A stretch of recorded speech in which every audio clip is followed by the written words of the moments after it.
My name is Jackie Gilfus, and I will be acting as chair for this evening while our chair, Select Person Schneider, is out.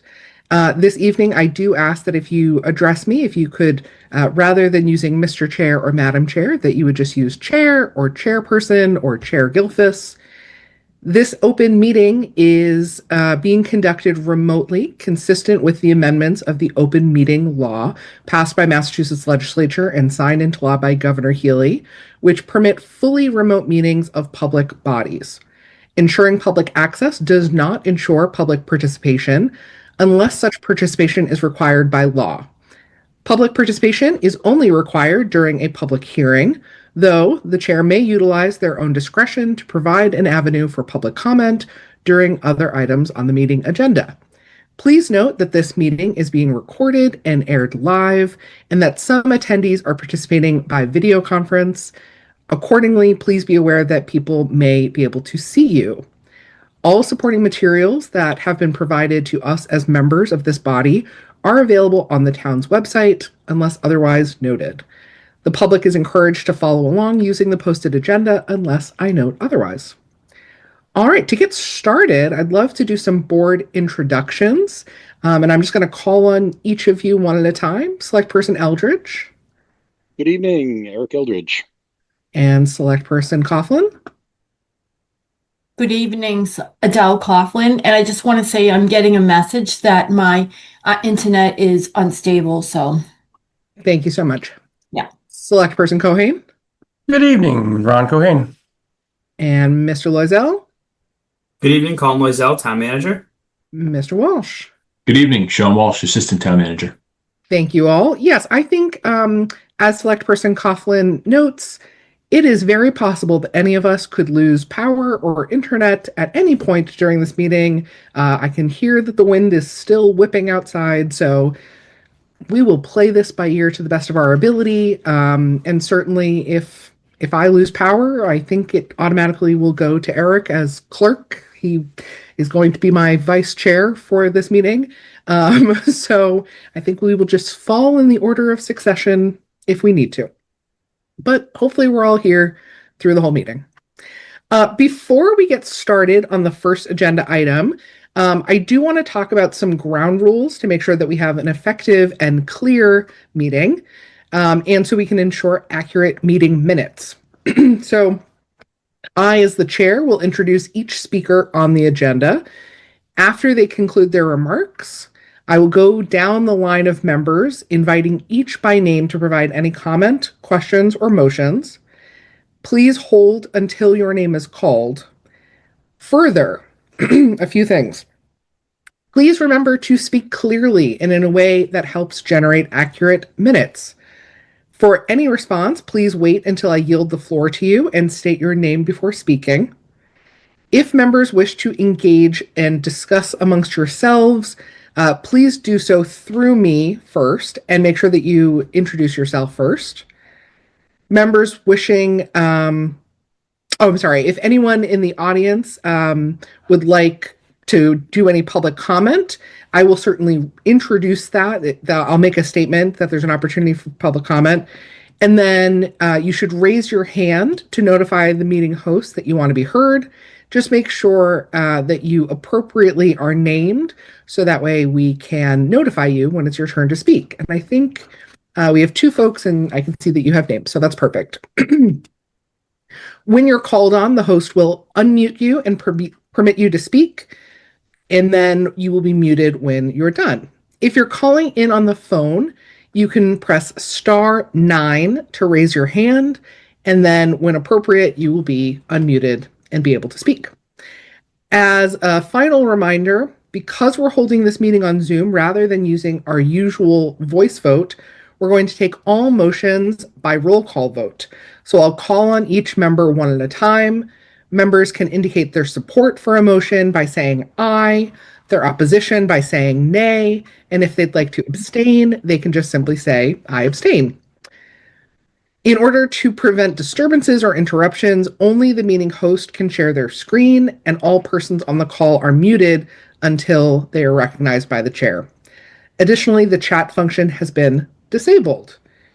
Also, I have a cold, which I think you can hear. So please bear with me, and I will try my best to be clear in the meeting minutes. So if you can't hear anything or if you need me to repeat anything, please don't hesitate. All right, I'd like to start with the first item on the agenda. I'd like to review our meeting minutes from January 9th. Chairperson, Mr. Eldridge, go for it. I move that we approve the regular session meeting minutes for January 9th, 2026 as printed. Second. Thank you. I have a motion and a second. Is there any discussion on this motion?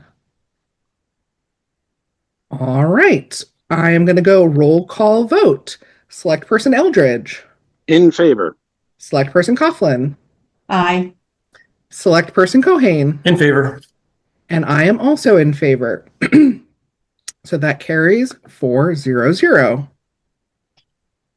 All right, moving to the next item on the agenda. It's time for Citizens and Business Time. This is an opportunity where citizens or local businesses can address the select board on matters of interest to the public. I see that there are folks listening. Does anyone want to address the board? I think there's a hand up. Yeah. Yes, we've got John Murphy's hand up. Give me 1 second. I will allow him to speak. Thank you so much. And John, you should be able to speak now. Okay, great. Thank you. Good evening, everybody. I hope everyone is safe after today's storm. Again, it's John Murphy, 61 Ting Road. I'm used to saying that. Because town offices were closed today, I wasn't able to submit my nomination papers as planned. I will do so as soon as they reopen. But tonight, I am formally announcing that I am running for select board. For those that don't know me, I'm a husband, a father, and a proud grandfather. My wife and I chose Tyngsborough because it reflects the kind of town we value: hardworking, neighborly, and grounded. My connection to this region began at UMass Lowell, where I rode the Merrimack River with the U Lowell Chiefs. I returned to the area in 2007 and later rode with the Merrimack River Rowing Association, raced in our local textile regattas, and ultimately representing our community at the head of the Charles Regatta in 2011. The Merrimack has been part of my life for decades, and Tyngsborough, along its banks, is where my family put down roots in 2014. I recently retired as a senior executive at a global financial institution, but I didn't start in a corner office. Like many of us, I had a paper route, I shoveled snow to earn money, I scrubbed pots and pans, I shingled roofs. I worked my way through college and then, through discipline and hard work, advanced to senior executive leadership, managing large teams and significant budgets. The lesson never changed: plan carefully, spend responsibly, and protect the people who depend on you. That mindset matters right now. Tyngsborough has serious work ahead. We face major financial decisions: a new fire station, middle school debt, infrastructure needs, and ongoing budget pressure, where families are dealing with rising property taxes and utility costs. Our growing residential base is placing additional strain on roads and public infrastructure.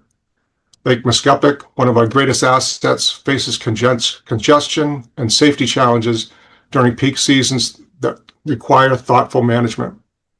Tyngsborough needs disciplined, forward-looking leadership to navigate these challenges. Before we ask residents to shoulder new debt, we should first look for responsible ways to reduce the burden they're already carrying. For example, Tyngsborough adopted the Community Preservation Act in 2001, adding a 3% surcharge to property tax bills for community preservation.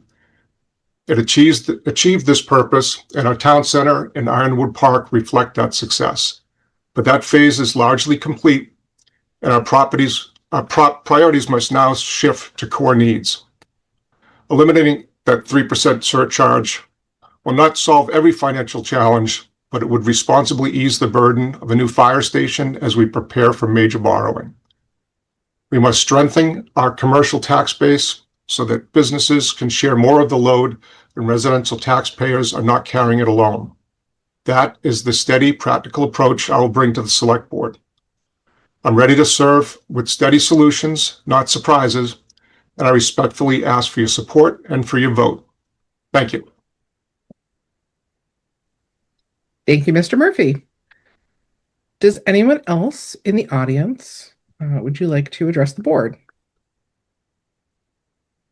I'm not seeing any additional raised hands. Perfect. All right. Without further ado, I'm going to turn it over to you, Mr. Loisel, for the town manager's report and then the fire station committee update. Thank you, Chair Gilfus. I want to just start before I dive into the serious matters by wishing Tyngsborough a happy birthday. We don't typically get to meet on Tyngsborough's birthday, but it is the 217th birthday of the town of Tyngsborough. And if you haven't yet, I'd encourage you, the Tyngsborough Public Library put out a wonderful birthday post today that links to the town's history, and I'd encourage folks to take a look at that. But amidst all of the snow and the wind that we're dealing with, a cause for celebration. So moving right into the more substantive part of my update, just on a storm update, the Tyngsborough Department of Public Works has had over 40 pieces of equipment out on the roads since late last night. This number includes equipment that's owned and operated by the town, as well as our contractors. Just before our meeting, I spoke to Highway Foreman Jimmy Hustins, and most of our roads now are down to pavement. We're working on getting to the rest of those smaller side roads. We are dealing with still significant wind drift, so even after we've cleared roads, the wind has a way of accumulating snow in areas we've already touched. So we're working to get through those. I imagine our crews will be out through most of the evening, but we will certainly have the roads ready for the morning commute tomorrow. I will just note that this, we're dealing now with the second really large storm. I think that some parts of town saw close to a foot. Other parts of town, based on where the wind was, saw just shy of 11 inches. But this is on top of the 20 plus inches of snow that we saw in January. So there are a lot of piles on corners that need to be pushed back. And so that work will take some time, probably over the course of the next week. But the roads will be ready for the morning commute. I spoke to our fire chief earlier today. We were fortunate we didn't have any serious issues in town. I think we had one tree down, but it didn't take down the power. We did have one short power outage, although I understand if you were dealing with that power outage for 3 hours, it didn't feel short. But all things considered, Tyngsborough fared pretty well. The facilities division of our Department of Public Works has been hard at work clearing municipal buildings to ensure that we can open on time and as scheduled tomorrow, which is certainly the plan. I just want to thank all of our snow crews, both our staff within the DPW as well as our contractors. This has certainly been a brutal winter. We've dealt with two really large storms. They were long duration storms. And in between that, we've dealt with quite a few overnight freezing situations, which required us calling in crews at 1, 2, 3 in the morning before they start their regular day. So incredibly appreciative of them.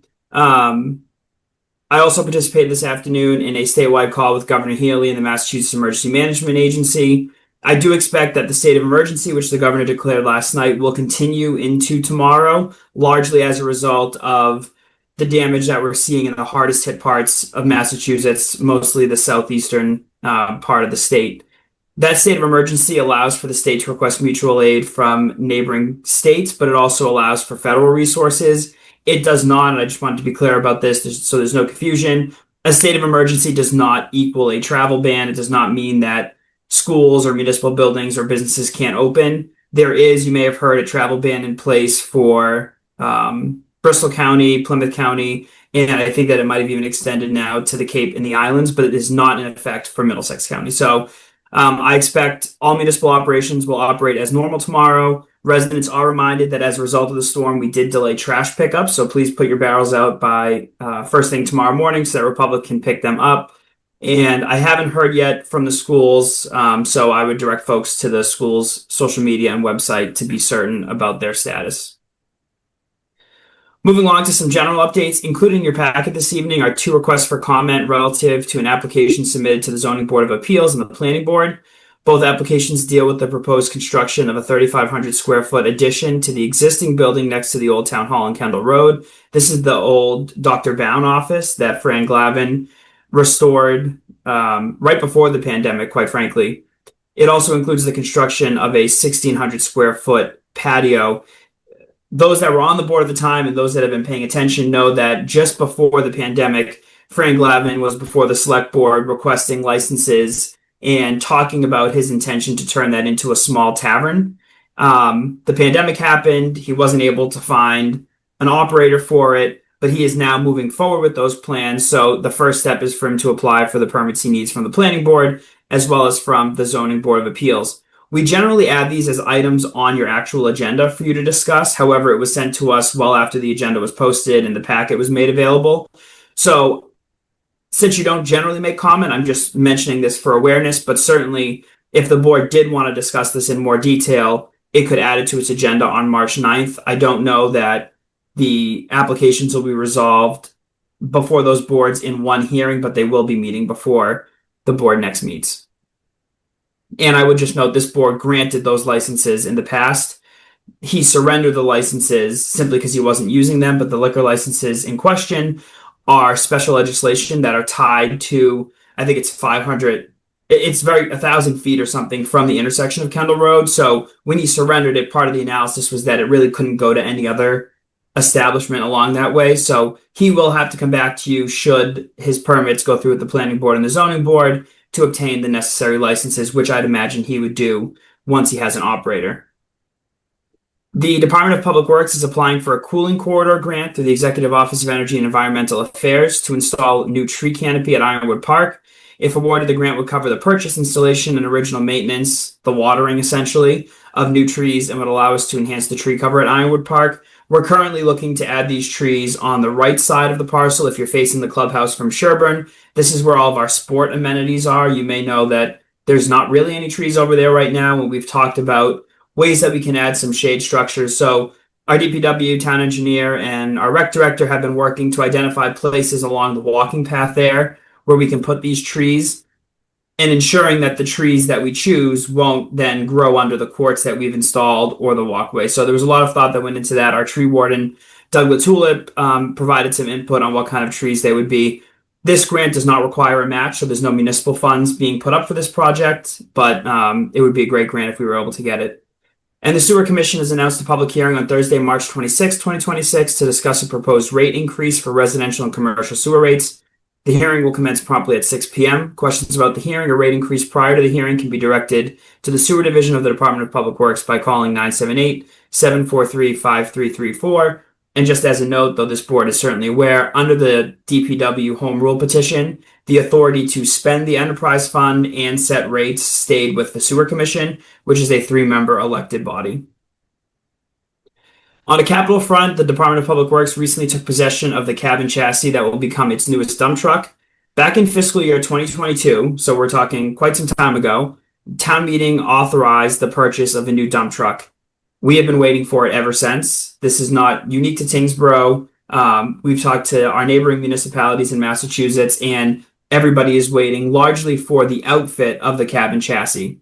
So our DPW decided they couldn't wait any longer, and because they are jacks of all trades, they're going to take the dump body from a 2015 dump truck that died last winter, and they're going to outfit it on this new truck. So we'll have the truck in service far sooner than we would if we waited. We'll still save some money in doing so, but it's just another example of how our DPW staff are used to pivoting to get the job done. We waited 4 years just for the cabin chassis, and the outfitter, which is a separate company, couldn't assure us that they would be able to outfit it before next winter. So there was certainly no chance that we would be willing to wait any longer. On a staffing front, last week we closed applications for the Veteran Service Office Administrative Assistant position. We received over 15 applications and have selected 6 qualified candidates to interview in the next couple of weeks. As a reminder, this shared position with Drake will serve the VSO cluster that this board authorized, and the cost of all employment in that office will be shared evenly by Drake and Tyngsborough. And a couple reminders and upcoming events. This Wednesday night at 6 p.m., you can learn to play canasta at the Center for Active Living. They will also host a memory cafe on Wednesday from 12 p.m. to 1 p.m. They ask that you register in advance by February 20th, but there are still available spots. So if you're interested and weren't able to register, you can call the center to sign up. This month's event will be a decorating memory boxes and discussing what objects you might include, with the goal of evoking and sustaining cherished memories. This program is part of the council's diligent work to enhance the services they offer and reach a broader audience. It also aligns with the town's overall efforts to become a dementia-friendly community. And then a reminder that next Tuesday, March 3rd, there'll be a special election to fill the vacancy created by the passing of Senator Kennedy. That's Tuesday, March 3rd. Polls are open 7 a.m. to 8 p.m. And if you visit the town's website, tyngsboroughma.gov, you can learn more about where you vote, check your voter registration status, and all of that good stuff. And I will turn it over to Sean Walsh. Great. Thank you, Colin. Just one update from me. Last week, Bahama Breeze Holdings LLC surrendered their liquor license and common victualler license back to the town. The license, formerly located at 413 Middlesex Road, opens up both the parcel as well as an on-premises all alcohol liquor license under the quota. This is a positive first step in the direction of hopefully finding something new for that location. We had previously heard that they were looking to sell that license and hold on to it for a little bit longer. So this is certainly a positive development that would allow something, at the select board's approval to go in there as soon as we got an application. That's it for me. Thank you. Thank you both so much. I'm going to open it up for comments and questions. Select Person Eldridge. Just one. I'm Colin. I am thrilled to hear about the dump truck that we're finally getting one. That's been ongoing for a long time. The other thing regarding DPW, I saw that they there was an update on the website and in Tyngsborough media for explanations to residents as to what happens in a storm. I thought that was fantastic. I saw that some folks saw it and were far more understanding of what the process is. I know that there's some folks that get frustrated sometimes when, as soon as the first snow flake hits the ground, they're expecting plows. And I thought it was a very good explanation of the process that the DPW goes through during not just a big storm like we had today, but in some of the smaller ones where, we have to be mindful of the impact to the roads and the costs and all the things that need to happen in order to maintain the roads and make sure that they're passable. So I thought that was a very good communication, extremely well timed. So thank you for pulling that together, and that's all that I have. Thank you, Select Person Eldridge. I'm going to go to Select Person Coughlin next. Thank you, Chair Gilfus. Happy birthday to Tyngsborough. Quite an accomplishment. And I just had a question on the Bahama Breeze relinquishing their license. So do they relinquish it to a potential business that goes there, or they just relinquish it because it can go, we can give it to anyone else in that vicinity? How does that work again? I'm sorry. So it could work either way. Okay. What they were trying to do leading up to this point, to my understanding, was to sell it to somebody else. It seems like they were not able to do so. So given that they didn't want to hold on to it any longer, they've now relinquished it back to the town. It goes back into our liquor license quota. And now anybody that, can secure a lease for the building and wants to go through the licensing process, that license is now available. It doesn't necessarily have to go in the Bahama Breeze building or the former Bahama Breeze building. It can, but it doesn't have to. But even if that license goes somewhere else, I do believe we have a special legislation license that would cover that location as well. So there are a couple different avenues to something potentially going in there. In this case, they did not sell it to somebody else and just gave it back to the town. And we can, and you as the board can reissue it as you see fit. Great. Thank you for the clarification. Of course. That's all I had. Thank you, Select Person Coughlin. And Select Person Cohen. I'd just like to say happy birthday to the town of Tyngsborough. And, I just want to talk about the DPW for a second. Just want to, say what a great job they've done. This is an awful lot of snow, added on to a lot of snow from previous storms. So they did a fantastic job. And as they did with the cab and the chassis, as I always call them, the MacGyver group, they always figure out how to get things done. They run into many issues and they just figure it out. So just a great job to them. And thank you for all your hard work. Thank you. Thank you, Select Person Cohen. Excuse me. That was almost funny because something about being the chair, you just don't know anyone's last name. Anyway, I think it's so neat. The cooling corridor grant. I hadn't heard about that until, getting this report and then reading through about it. This is a really neat program, and I'm really glad that we're participating in it. We talk in a lot of meetings about the work that all of our departments do to find grants and to offset the costs of different projects. And this is just like a really cool one, no pun intended. And Colin, I was glad to hear you talk about our tree warden, Doug LaTulip, and about being thoughtful about what kinds of trees go there, so that way we don't inadvertently cause more problems down the road because of root growth. So I look forward to hearing more about that. That's a really lovely initiative. And the dump truck, once again, learning things about municipal government that we would never know about otherwise. It did not occur to me that these things needed to be assembled in multiple pieces. I assumed that trucks that the DPW use, it's just like going to a car dealership and you buy it and it is delivered. But that is clearly not the case, and so I'm glad that we were able to make this work.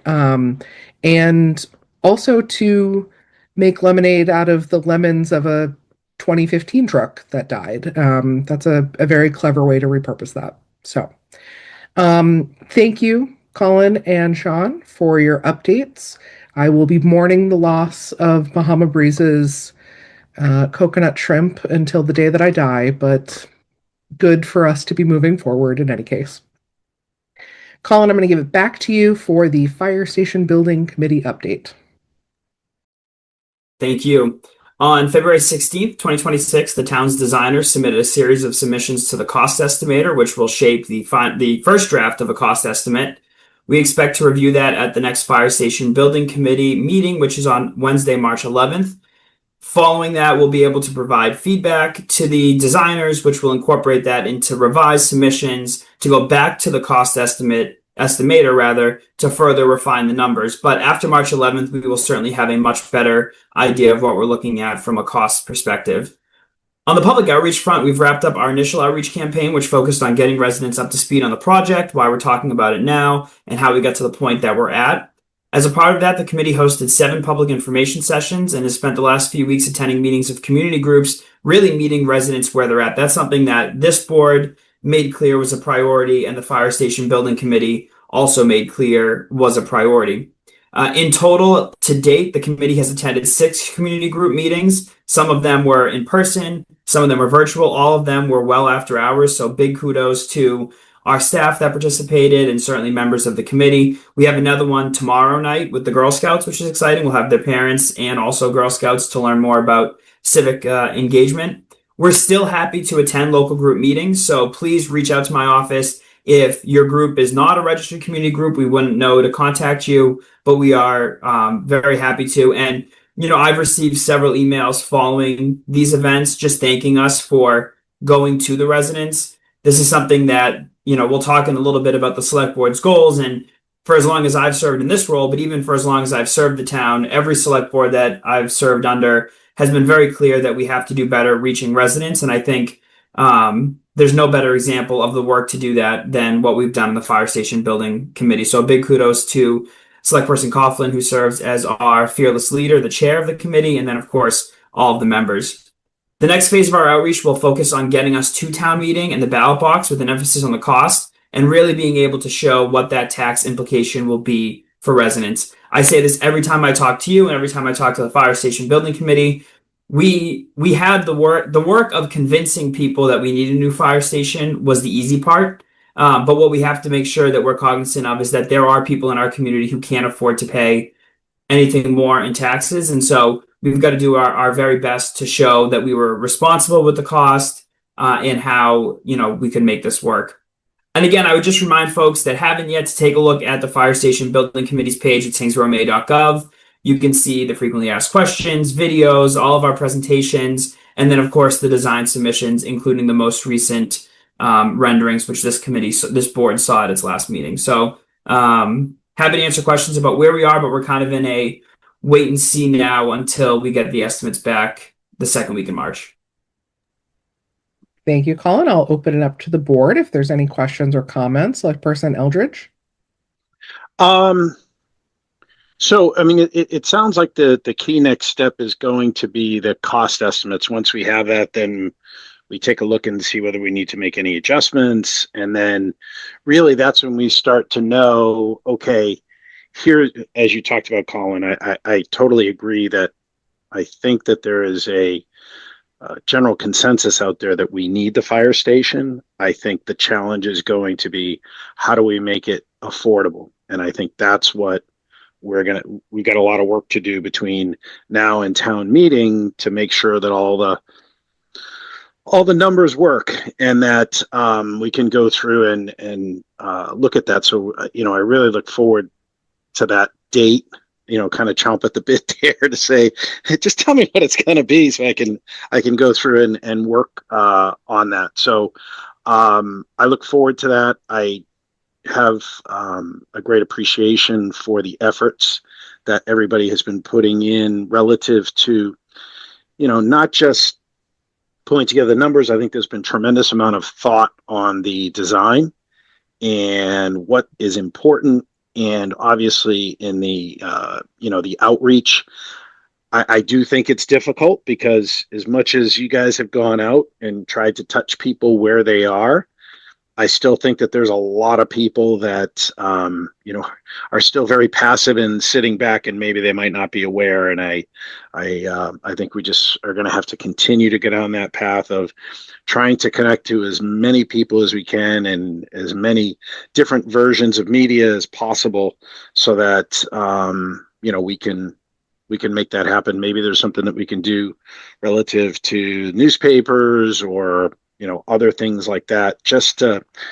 I think we really need to pull out all stops on this, because I really think it's important for us to do it. But not only just to do it, but I think to make sure that everybody is aware. It really is painful when there's critical items like this where people say, I didn't know. And so we have to do whatever we can to help prevent that from happening.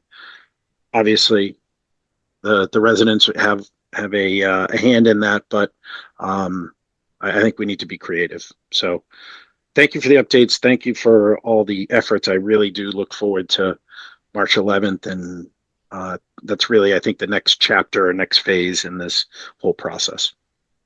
Thank you. Thank you, Select Person Eldridge. Select Person Coughlin. Yeah, I think, we are kind of waiting, like, with bated breath for the March 11th. Like, what is that range going to be? Like, we sort of have thrown some numbers around. And I think that will be narrowed into that range, but we are kind of waiting on that.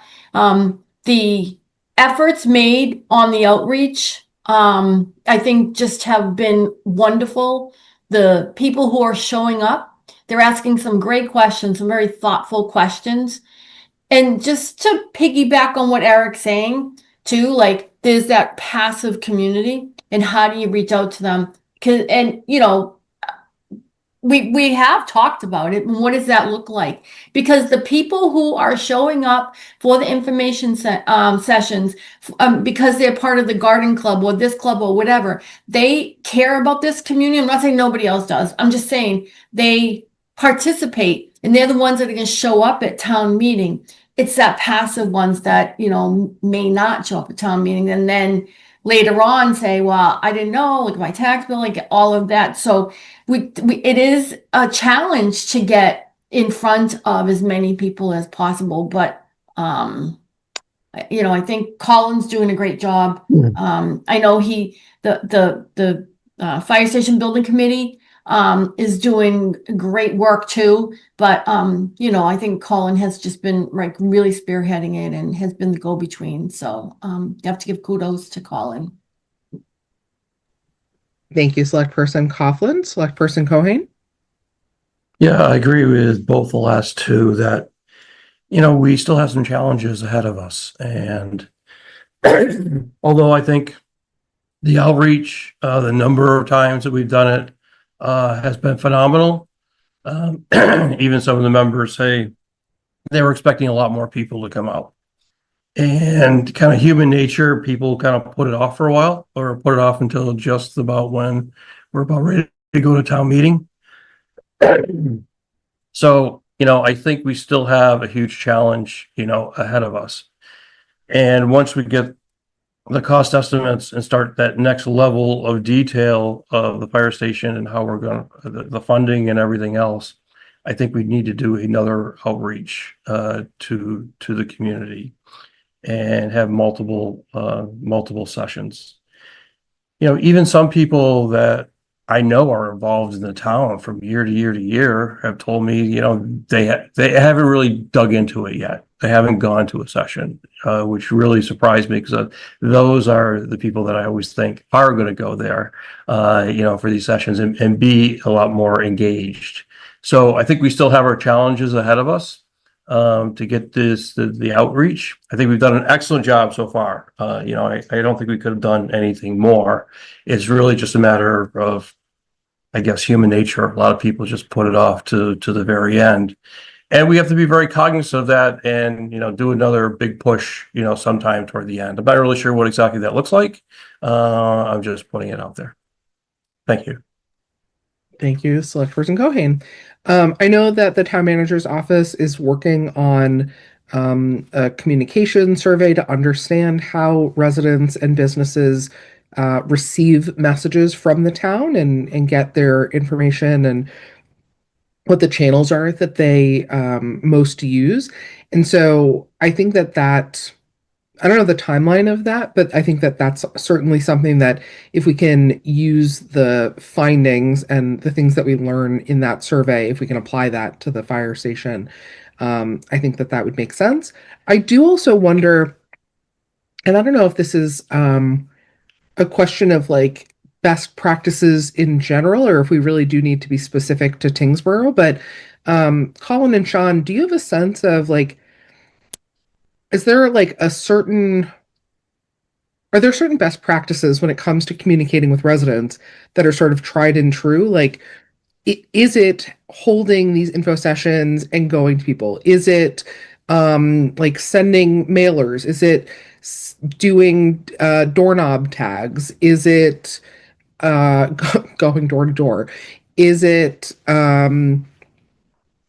like where's the balance between like passive communication where someone needs to go to the website versus us really showing up places?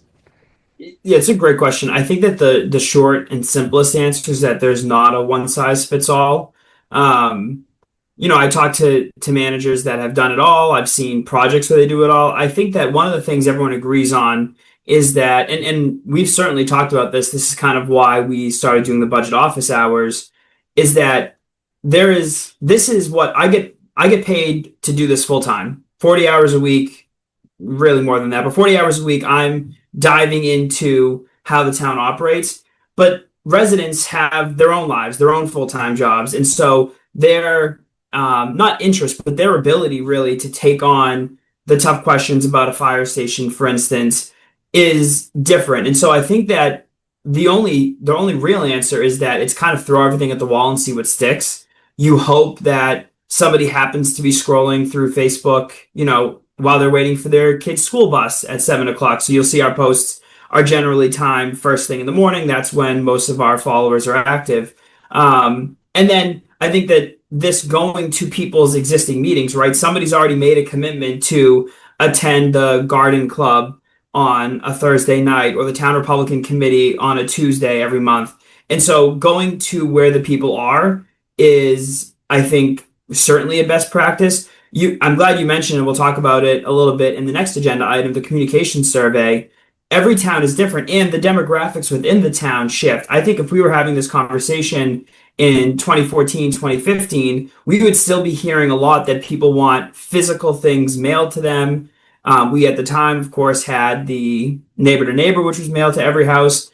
But we're seeing, how people consume that information is changing. Our media department's been quick to adapt by using the shorts and the reels on Facebook and YouTube. Because again, we've really got to try to, people have a limited bandwidth to worry about things outside of their raising a family, going to work, their hobbies, their interests. So there's no one size fits all solution, but I think certainly what we're doing here in Tyngsborough is trying all of the other things that other places have done and then trying to reinvent the wheel. And this survey that we'll release in March will certainly help us see of our existing demographic, where do people get the most? And I think that'll be very helpful for this, but also for future endeavors.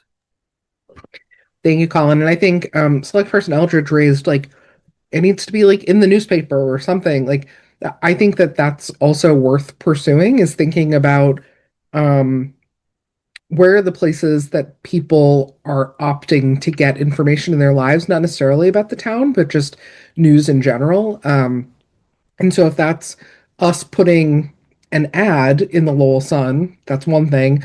But also, if there was coverage, has the Lowell Sun done any coverage about the fire station up until this point? I think a little bit, right? Yeah, I think Prudence did at least one story. She may have done a column in the Sunday column about it as well. But that's an excellent point. And actually, Sean and I were talking offline during this meeting. He had a good point. When we schedule our next set of info sessions, we can certainly run an ad in the Lowell Sun like we do for a public hearing.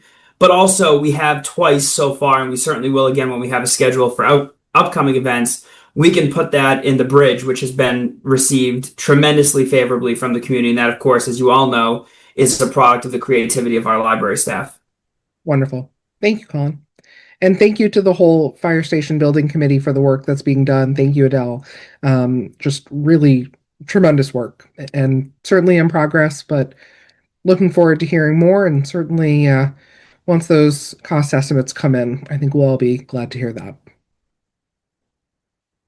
All right, it's time for us to shift to new business.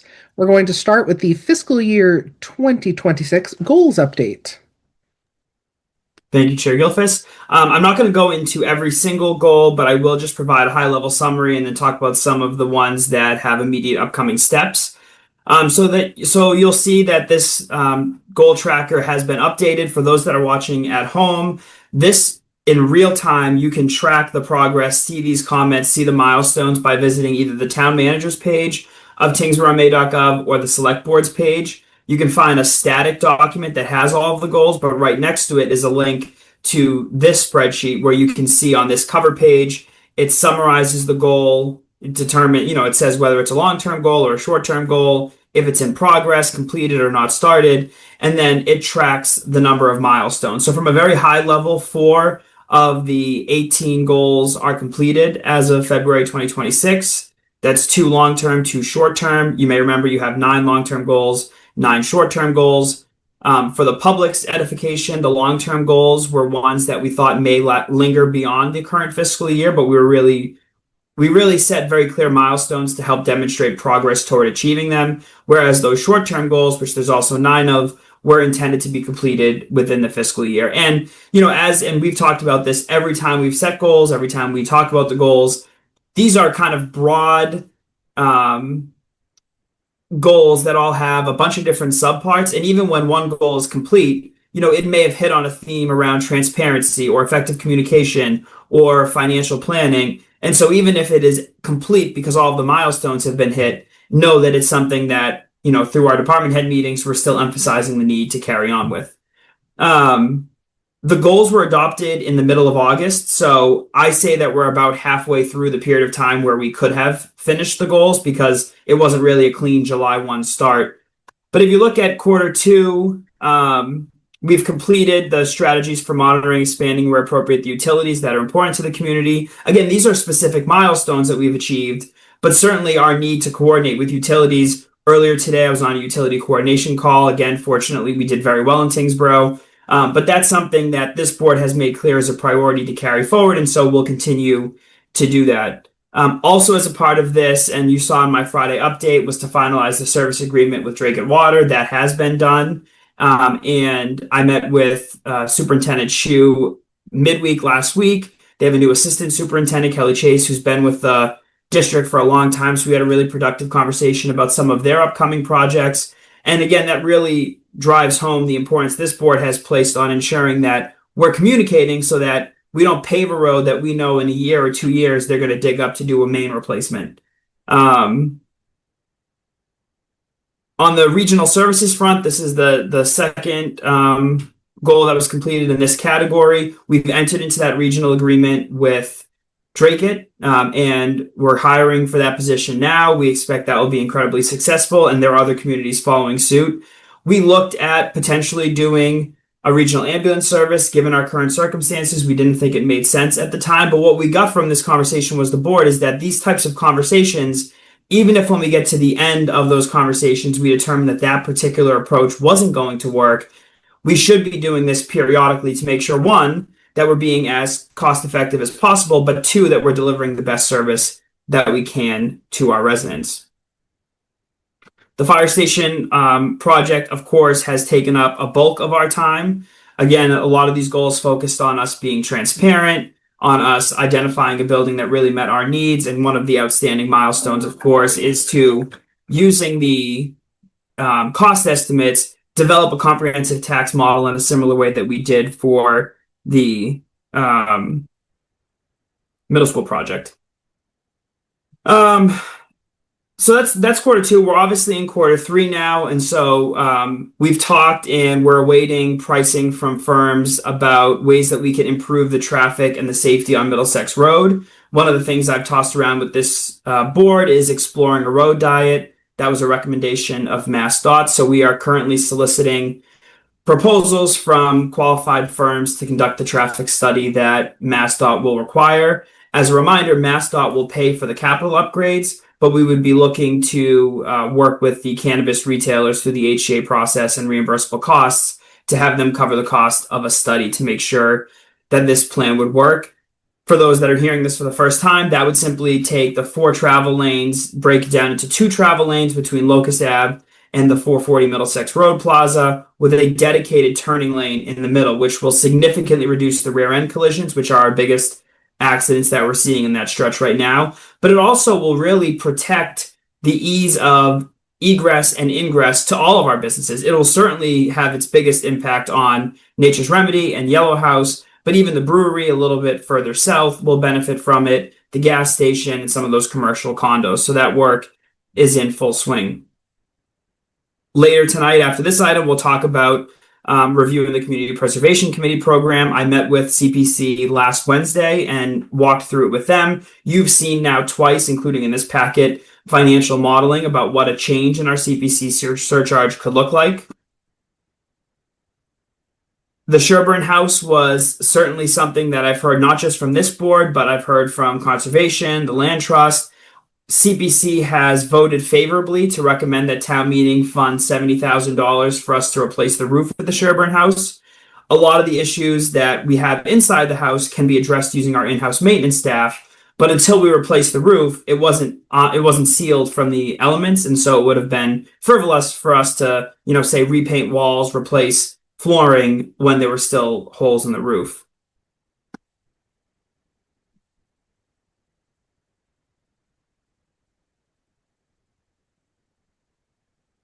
The develop a clear and concise 5-year capital plan. A lot of the capital planning has been put kind of on hold while we figure out the operating budget for fiscal year 27. I'll have an update on that in a future agenda item tonight. But we have what we know is our needs. So we've compiled, capital's reviewed a few times now, a very comprehensive snapshot of what our needs for the next 5 years across town government, public safety, schools, public works, our general town departments is. What we need to do now is figure out what, if anything, we can afford in fiscal year 27, because of course that will shape the placement moving forward. And then I won't really go into quarter 4 at all, because there's only really 2 in here, and those are much longer term goals that I anticipate being able to dive into once we close some of your quarter 2 and quarter 3 goals. I did want to touch quickly on the communication survey. The select board saw its first draft over the weekend in my Friday update. We have been working with all of our departments that maintain social media accounts and have access to the website to really make sure that we're not just collecting information that I think is helpful or that Sean thinks is helpful, but that all of our departments are collecting helpful information. We got some really great feedback from the police department, from Public Works, from the library, from everyone that really utilizes social media. And what we're hoping to be able to do with this is to create a standard social media approach. If you compare, one department versus another department, we're using different formats. I've really adopted on the town side, and I think police as well, the short posts with links for more information, because we've seen that people want quick snippets. If they want to dive in deeper, provide them that option. So what I'm hoping we'll get is not just a better understanding of where people get their information, what they want to see, what kind of content they want to see, but that we'll also be able to use that to develop SOPs for any employee or department that uses social media, so that if you look at Tyngsborough MA, you look at the fire department, you look at the board of health, the rec department, you're seeing the same format of content. That way it's easier to follow and people know what to expect. So we're certainly making a lot of progress. Happy to answer questions about specific goals or upcoming steps if that would be helpful for the board. Thank you, Colin. I'll open it up to the board. Select Person Eldridge. Yeah, thank you, Colin, for going through some of these. Couple items. One is, so the economic development prioritization, I am on that committee and we met the other day, and I think that this board needs to be a little bit more involved in addressing the lack of infrastructure, sewerage, electricity in the areas that we have already identified. You know, we've got those parcels where I think we're a little hamstrung, and I'm not sure exactly what we can do. I just think we need to put it a little bit more front and center in our list. It's there.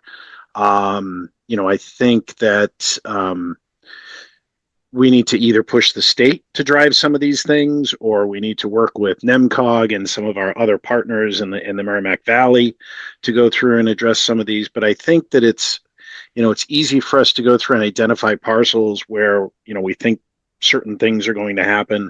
And what we've done is we said, let's look at the parcels where all of those pieces are already in place, and let's see what's available to those. But I think that we need to have both a short-term path and a longer-term path, because it's not like we're going to snap our fingers and we're going to get those infrastructure challenges addressed. I just think that we need to perhaps make it a little bit more front and center into some of the things that we're doing to help drive that. Is there something that I'm not aware of, Colin, that we're already doing in that area? Yeah, I mean, I think I don't remember if I talk about it in the actual update or not, but we participated now in 3 different meetings with executives at National Grid, particularly around the electric capacity. You really get 2 key utility challenges. One, of course, is sewer availability, which, to be frank, there's very little that we can do or that our sewer commission can do. We have no sewer treatment here in Tyngsborough. We rely on intermunicipal agreements with our neighbors, who rely on access to Duck Island from the city of Lowell. We know that in order for the city of Lowell to expand capacity at Duck Island, it would require substantial state and federal investment beyond any type of investment that we've seen to date across a number of years. And even at that, we're going to be on the trickle down side of getting any potential increased capacity. If they expand their access in Lowell, of course, as the host, is going to increase its capacity. You'll see that trickle down to Chelmsford, which is where we're at capacity. We do have a little bit of capacity on Draycott's side. So the sewer, unfortunately, is largely a wait and see game, though I will note that both through our participation in NIMCOG as well as through the Sewer Commission, we are certainly advocating for state and federal investments in Duck Island to eventually get us to a point where it's possible. On the electric front, we participated now in 3 meetings, 2 with National Grid, 1 with DPU, about enhancing National Grid's ability to develop the infrastructure we need. Now, admittedly, it puts us in an incredibly tough situation, because on one hand, National Grid is saying that DPU won't let us commence these capital projects that are needed to expand the infrastructure. But what DPU is saying, that the truth is, National Grid could go do the work tomorrow. They would just have to use their own capital money to do it, whereas they would prefer to be able to bill that to the taxpayer. And that's where DPU is saying, no. You can't just increase the rate because you want to perform these capital upgrades. So we have been walking a very fine line, saying we need more capacity. The town is relying more and more on new growth, but also not saying let the utilities run wild and rampant and charge everybody more. So it's an incredibly thin line for us to walk. It's incredibly challenging. We know that both DPU and National Grid say they want to increase capacity.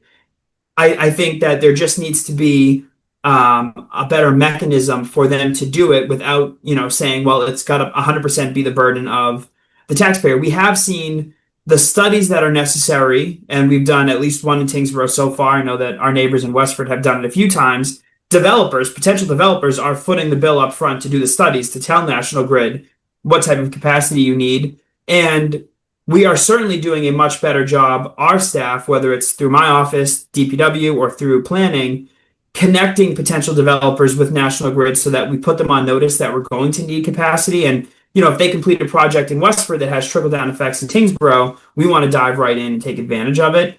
But until either National Grid or DPU comes up with some sort of funding mechanism that doesn't shift the burden to the ratepayer, it's just a little bit, there are more paths forward on electricity than there are on sewer, but it's not there's no one solution, I guess is what I'm saying.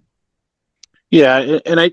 And I get it, right? I wish, like I said, I don't believe that either one of these are quick fixes. I think, it would be great if we could work with our neighbors to jointly go up to sit there and say, hey, that's fine. National Grid, DPU, you guys split it for now. You got to do it and figure out a way that you can go through, but we need to put some pressure, I think, to help move some of those things along. And then on the sewer side, I would be curious to see whether there are other mechanisms, right? I know like Littleton is throwing in some of their own sewer capacity along the 110 area and find out, okay, what would that look like for us in some of those areas where we don't have capacity? Because it's ideally, Duck Island and all those things would get that addressed. But like you said, there's going to be such trickle down. So rather than waiting 10 years for those things to figure themselves, are there ways for us to help come up with ways? And I'm not talking about using taxpayer money in order to fund those types of things. I'm talking about coming up with ways in which we can go through and make it amenable for businesses who might want to invest in those types of things, but not have them completely foot the bill, right? To look at it and say, well, here's some things that have worked and we can make it friendly for you. We can make it advantageous for you. So I don't have an answer. I just think that we as a board we might need to get a little bit more involved in that as a critical path item to address some of the economic challenges that we face. Yeah, the one thing I would say real quick, you bring up a good point about what else can we do under the circumstances, and our sewer commission and the sewer division of the DPW. I think a great example of ways we can be creative. We know we still have some capacity on the line that goes through Drake. And so with the warehouse development on Kendall Road, we worked with the developer to say, okay, fine, we can connect you to sewer. We'll give you the sewer capacity you need, but at your own expense, you have to tie in, and they did. They got easements to take it from their parcel on Kendall Road through other parcels to Middlesex Road, and now they've created access for potentially 2 or 3 other parcels. So things like that we currently are doing, we'll continue to do. Our commission is great at doing that. Of course, at some point we'll run out of capacity on Drake as well, but I agree. And certainly I intend to invite, last year you had the senior vice president of electric engineering, I think, at National Grid come before you. We certainly intend to invite them back in April, similarly like we've done in prior years. Great. Thank you. Thank you, Select Person Eldridge. Select Person Coughlin. Yeah, I just had a quick question on the traffic improvement plan for Middlesex. Did you say that, so there has been a study or there needs to be further study, and we would be looking at Yellow House and Nature's Remedy to fund the study? I'm sorry. Ken, there's a couple of slots on there for the traffic improvement, so I just wasn't quite sure where we're at with that. Yeah, no, you summarized it correct. We met with National Grid. We reviewed accident data with the police department, with MassDOT and state police, and the group's recommendation was to explore this road diet option. The next step is that the state will they'll pay for the capital upgrades if we have the study and engineering done first. And so they've given us a scope of work. And I believe, and I don't think we'll have to do this because we have great relationships with both cannabis retailers and you have an HJ with them, but this is certainly a direct expense related to the development of retail marijuana on Middlesex Road. We didn't have these issues before 2018, and while they've done their best to help us within their, the current constraints, I believe, and I've talked to legal counsel about this, if they're not willing to help foot the bill, I do believe that there's a path forward for us to assess it as basically one of those reimbursable impact fees.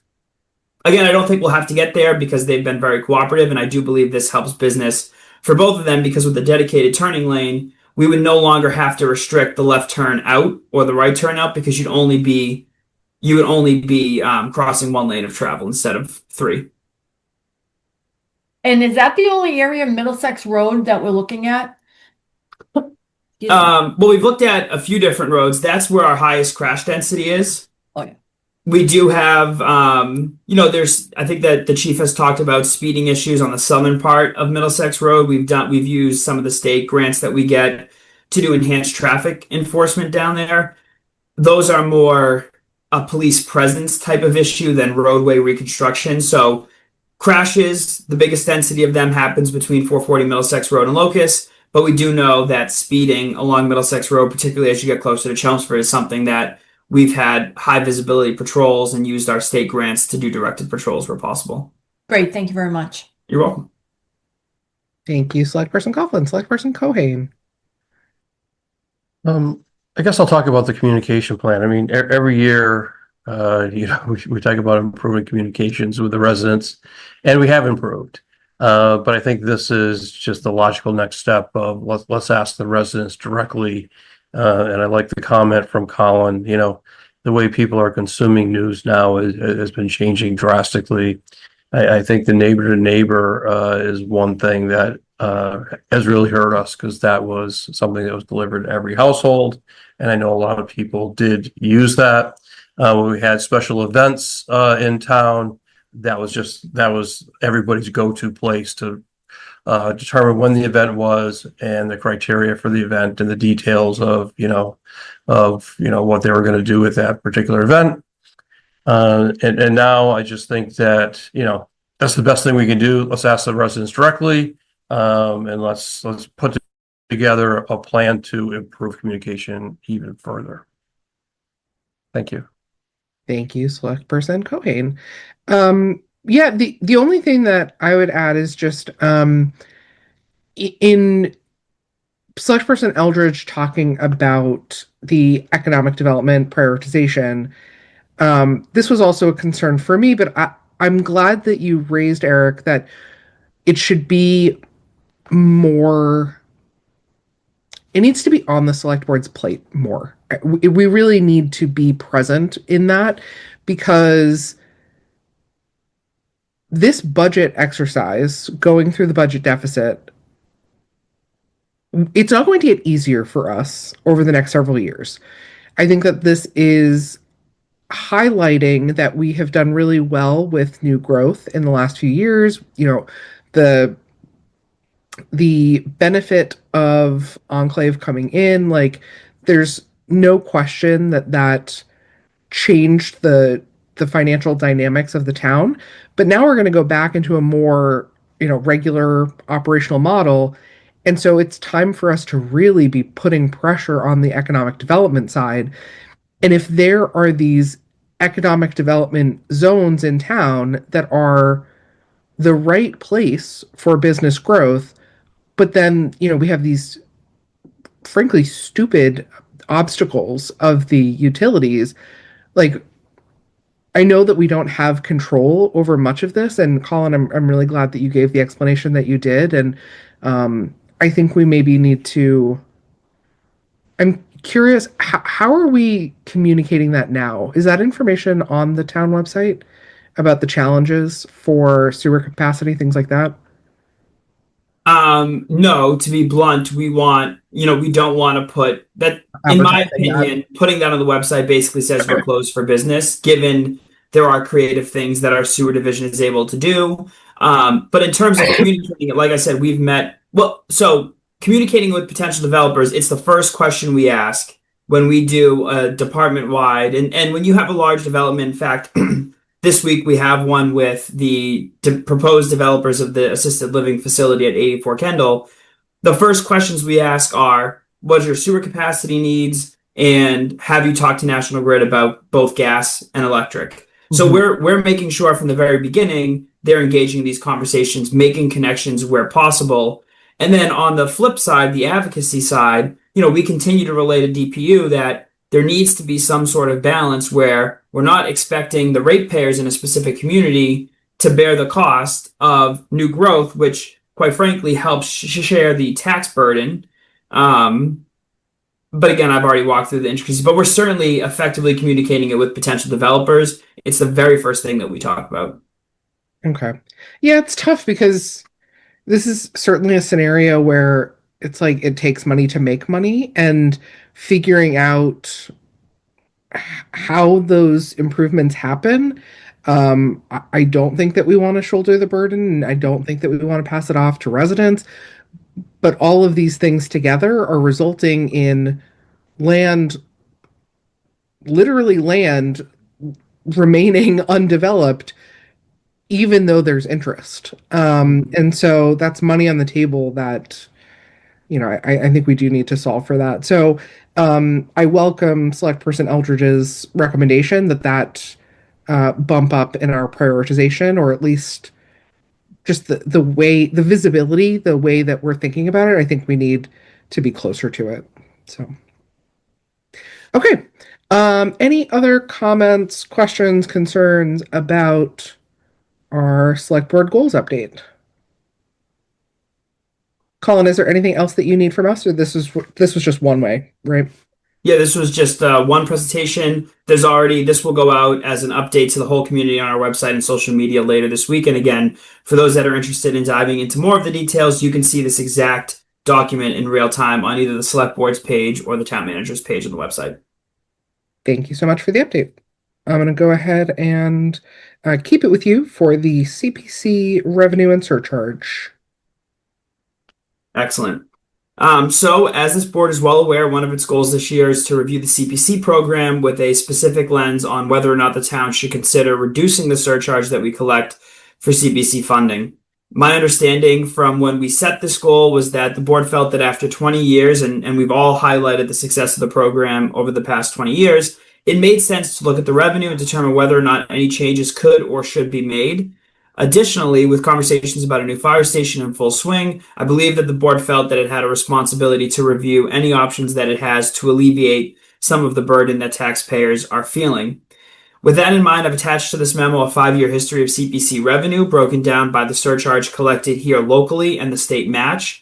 I do want to start by saying, and I've made it an hour and 8 minutes in without saying anything negative about the state, but there's really no rhyme nor reason to how the state funds its match.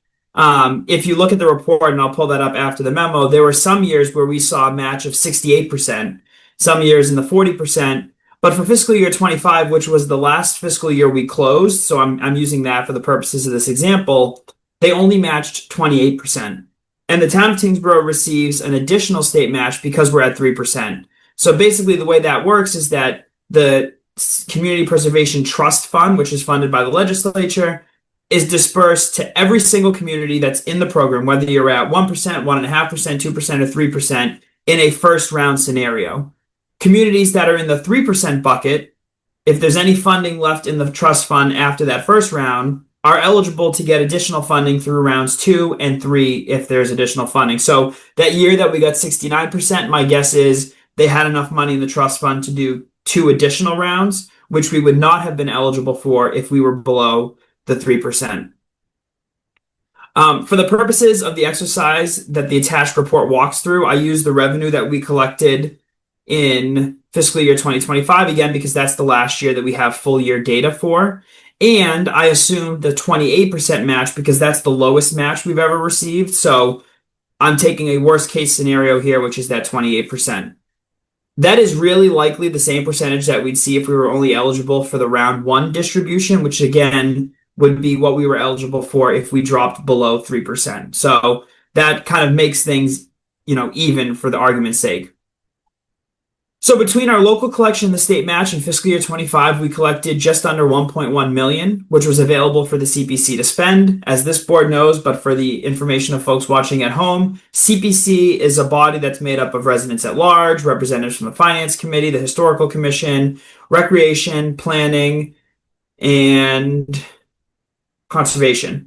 And they get requests for funding that fall under the category of affordable housing, open space, recreation, or historic preservation. And they recommend those projects to town meeting. But it's town meeting that ultimately says, yes, you can spend this money.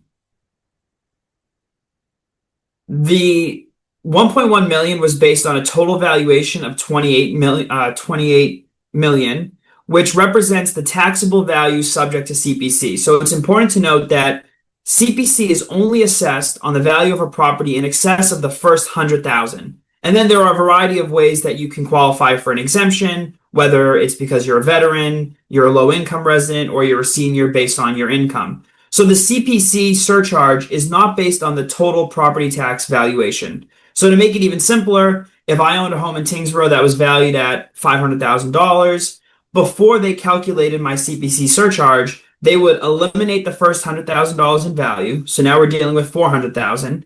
They would apply the applicable tax rate, and then I would pay 3% of the taxes owed on that property. And in the spreadsheet that I'll show you in a minute, I will demonstrate what that means. So if the town was to reduce our surcharge from 3% to 2%, that would result in a revenue reduction of $358,000. For the average taxpayer, again, based on that average assessed value home, that would represent a yearly savings of $51.84. If the town was to reduce the surcharge to 1%, we would see a revenue reduction of $717,000 and a savings of $104 to the average taxpayer.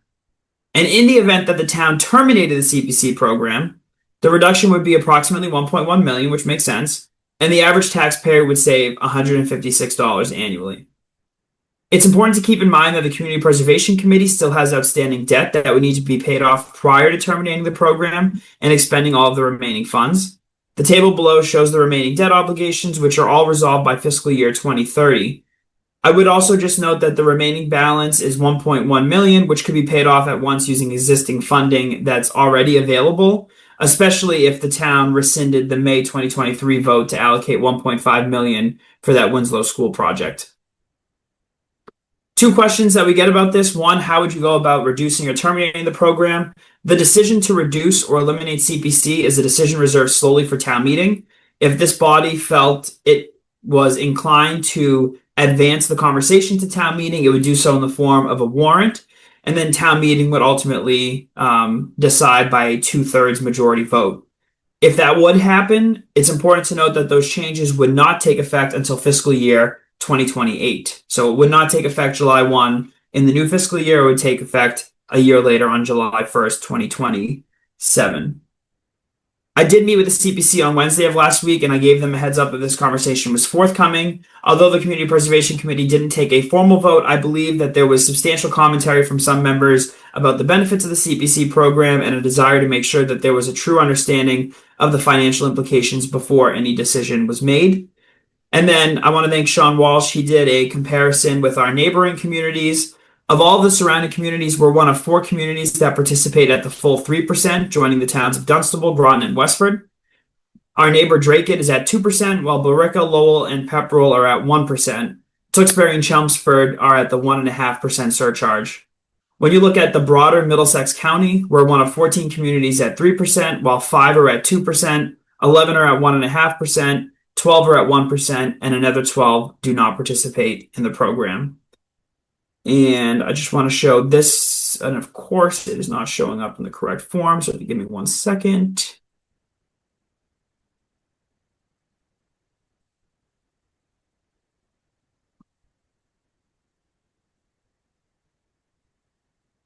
I will open that up in a PDF.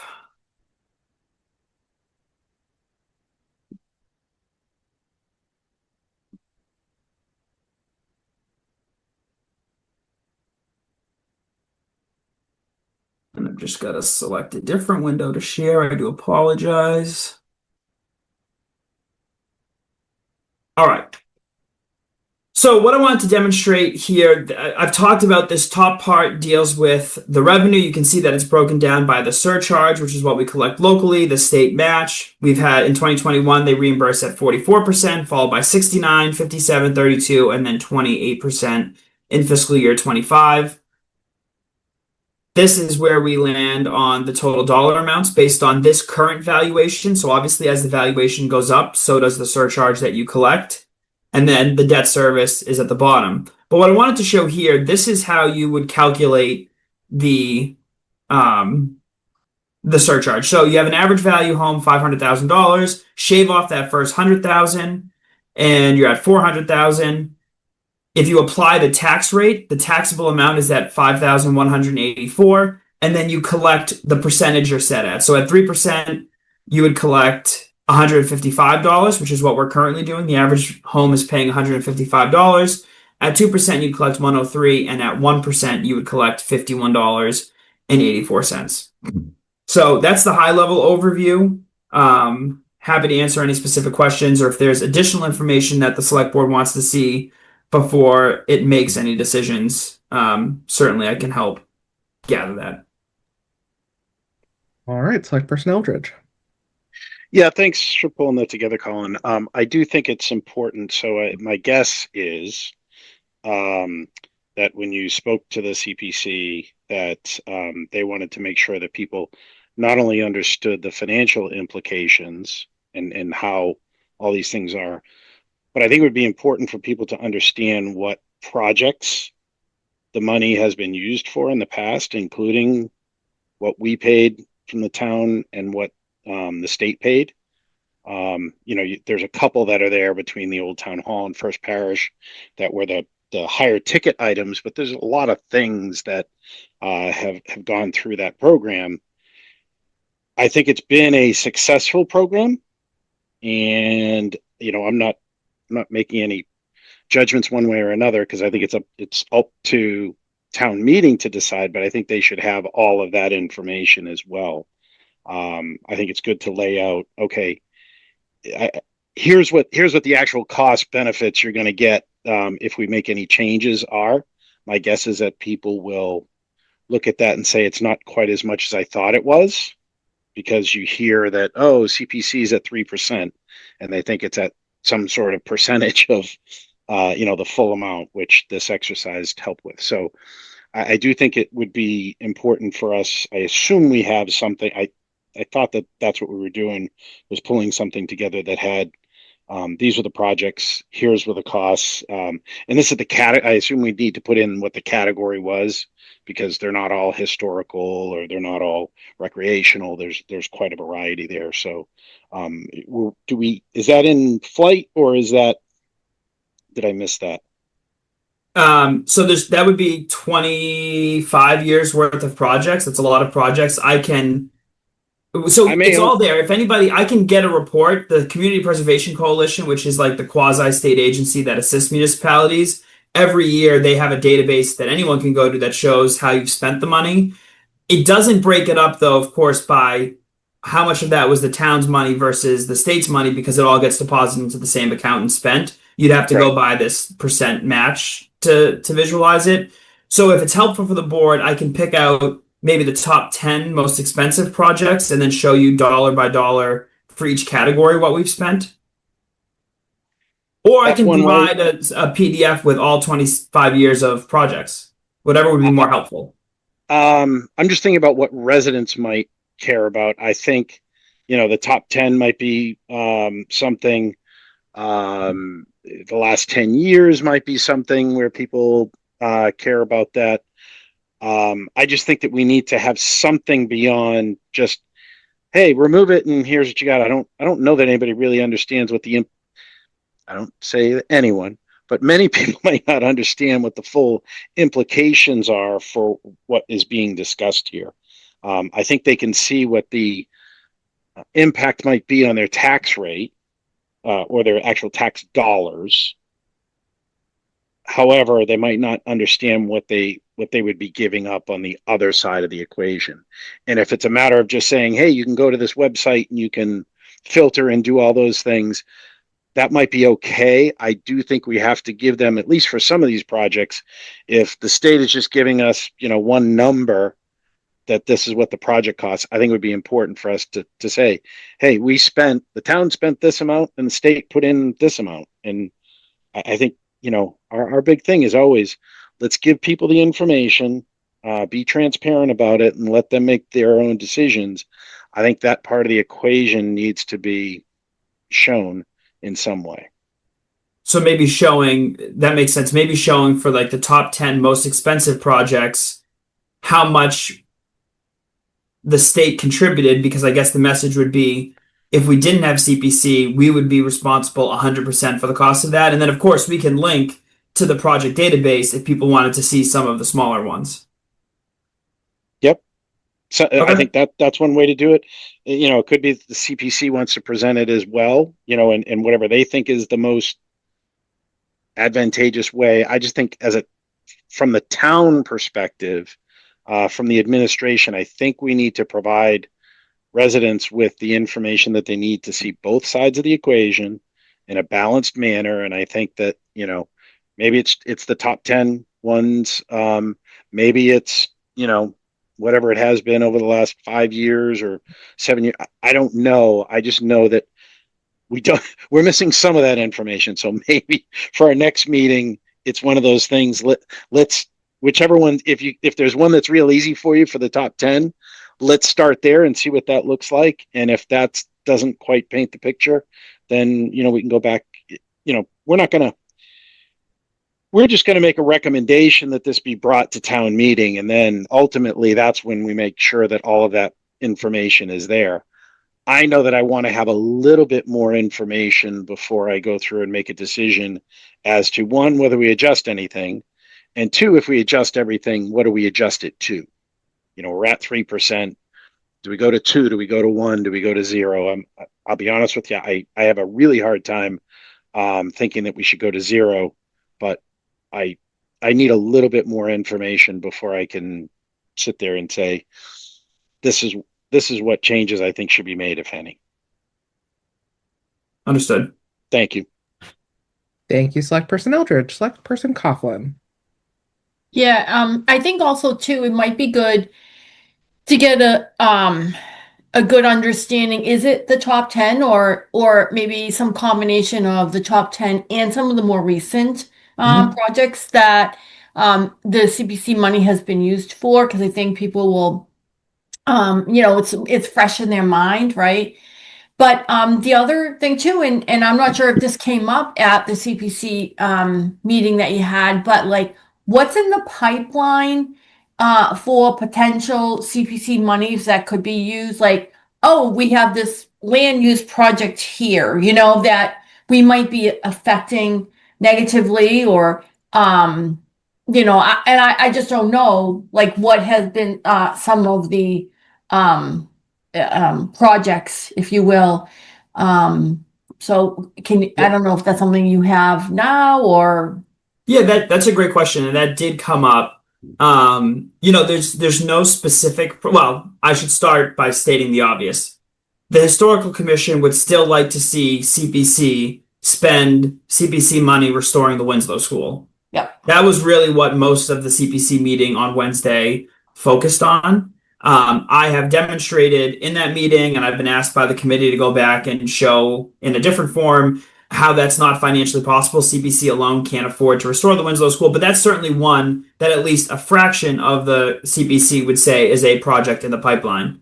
I think that if you look at just our inventory of historic buildings per se, if you ignore just for the purposes of this conversation the Winslow School, we've done all of the historic preservation of buildings that I think has been discussed. Certainly, I'm not aware of any other proposed restorations. From an open space perspective, I would imagine, and we did hear some commentary about this, that at some point there may be an interest in adding new amenities at Ironwood Park, which would fall under the open space and recreation category. And then, there was talk about, are there any open space parcels that the town is still interested in acquiring? I certainly wasn't here when the town adopted CPC, but it came up in our meeting on Wednesday that one of the biggest selling points was being able to use that money to preserve open space.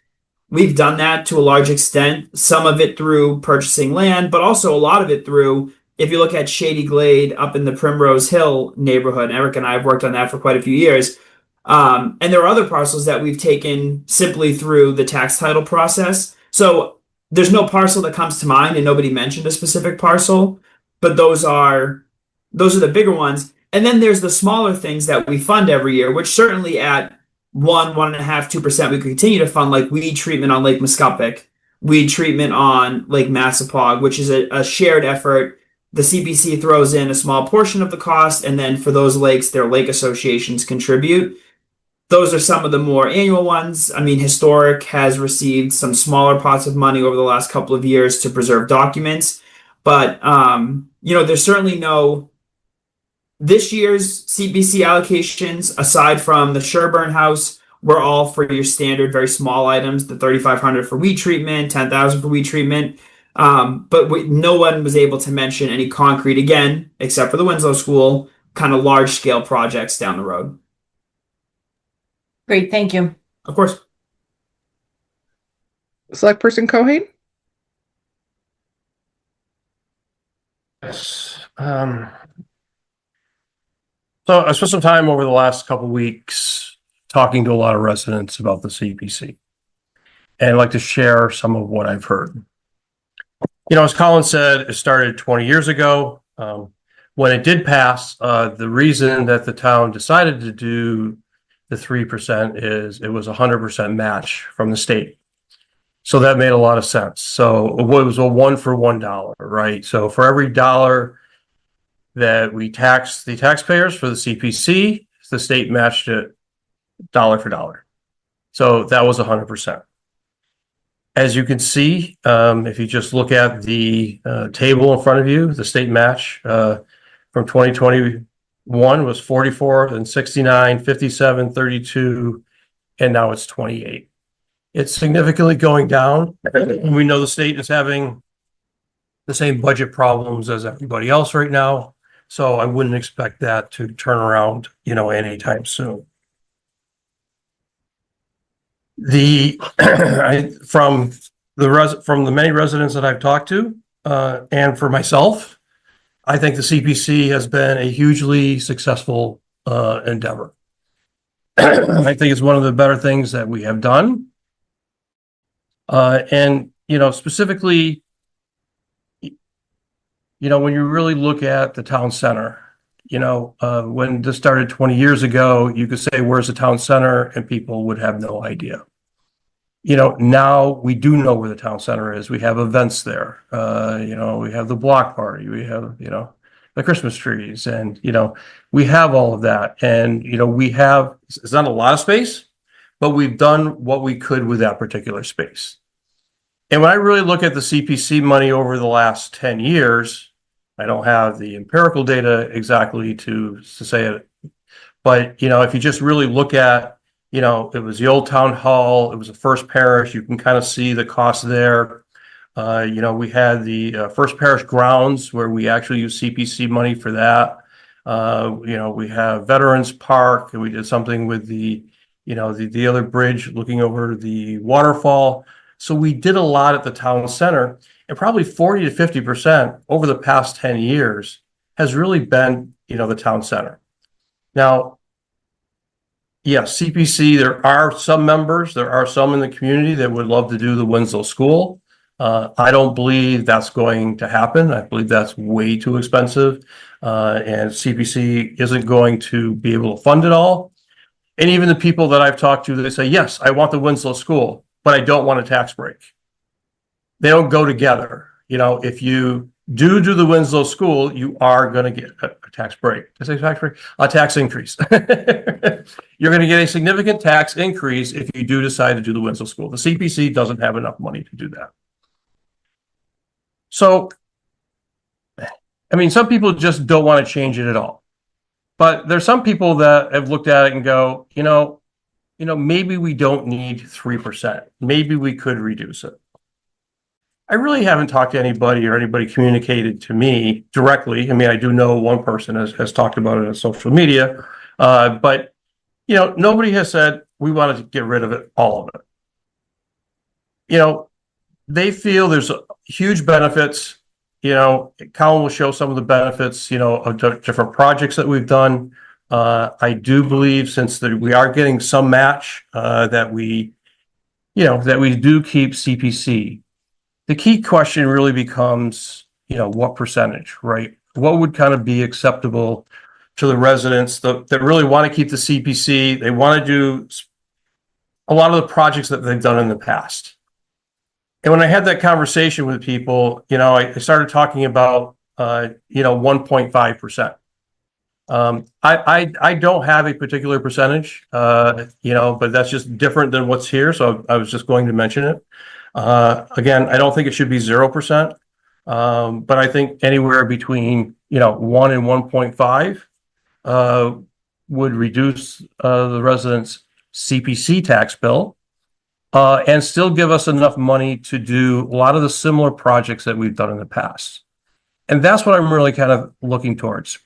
Once we pay off the debt for the old town hall and First Parish, if we had half the money, would we have still been able to do the vast majority of those projects that we've done in the past with half the money?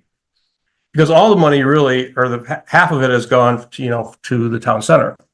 I don't really foresee anything in the town center that we're going to need to spend a whole lot of money for. So what I was kind of looking at and trying to discuss with a few residents, what percentage would be acceptable and still allow us to do a lot of the, we'll call them medium-sized projects that we've done and the smaller projects we've done. We're not going to be able to do a Winslow school, but what kind of percentage is that? And if we really looked at, the 50% or the 50% reduction or the 1.5, that 1,072 would really be 536, and $536,000 a year you can do an awful lot with. And I believe you still could do many of the projects that people have loved in the past. So that's kind of one of the things that I kind of want to throw in there. And Colin, if you could put maybe 1.5% in there, for later on. And I'd also like to see the cash balances of the CPC funds. I know we show that at town meeting. So if we could also show what they currently have, on the books. And if we propose, whatever particular reduction we propose, people can see that there's a lot of money in there to do a lot of stuff, and we're still getting $536,000 a year extra. The other thing I kind of wanted to point out, and when I really look at this presentation, look at 2021 CPC surcharge, $666,000, and now we're at $840,000. So that's been an increase of $174,000 in just 5 years that we're taxing the residents of this community. So it's going up over and over and over again. And is there a time where maybe we need to reduce just the CPC percentage? And the other thing, I think Colin did mention it, when your house gets reassessed, all of a sudden your property tax bill goes up, but your CPC tax bill also goes up. We just got reassessed because my neighbor, just sold his home, and my tax bill went up. And then all of a sudden, now that we're going to talk about CPC, I wonder what my CPC tax dollars did, and that went up, another $20. So it keeps going up year after year, also. So really, when I look at this, and from a lot of what I've heard from the residents, that I believe we should keep CPC. I believe we need to come up with a percentage that, and at 2/3, when we look at 2/3 town meeting vote, that's a tough vote. For all of us that have gone through town meetings, a 2/3 vote is tough. So we're really going to have to look at both sides and hopefully come to some middle ground. That's why I kind of looked at the 1.5%, because when I talked to the CPC, they're like, well, you got to remember, you got to put 10% away for historical and recreation and everything else. And then what do we have enough money to pay our bills still? And when you look at the debt service that we have here, you would definitely have enough to even pay, out of every year's budget. So I think, this is going to be a very difficult issue for the residents. I think this is going to take up a significant amount of time at town meeting, because the residents, kind of in closing, they do like CPC. You know, would they like to save some tax dollars? Sure, but they want to still see the benefits of CPC. So we're going to have to really look at this in a lot further detail. And I think it's going to take a lot of discussion with the residents to see where we can come up with. And I believe it will take kind of a middle ground to kind of get through the 2/3, which is a reason I wanted to look at the 1.5%. Because that simply would be simple mathematics. We reduce the CPC, tax by 50%. We'd also lose the state match of 50%, which is one of some of the things that people don't like. That's $100,000. We're $115,000 we're losing every year, and that we're going to lose. But when I also look at that, I just look at the DPW and what they did for the Ironwood Park here. And, there's specific grants that we can apply for things that might be applicable also for some of our plots. So I think it's going to be a very difficult issue. We're going to need a lot more information. Sorry, Colin. But the residents are really going to need a lot more information on this because this has been a very popular program. And I think some people are willing to really look at this, but we got to really look at this in detail. So it's going to take a lot of discussion. And I don't have a fixed percentage that I would like to have it at. I want to keep an open mind, continue to talk with residents. But as I talk to them, the 1.5 seemed to have a little bit of ground that was people that really love the CPC, we're willing to really look at in greater detail. Thank you. Thank you, Select Person Cohen.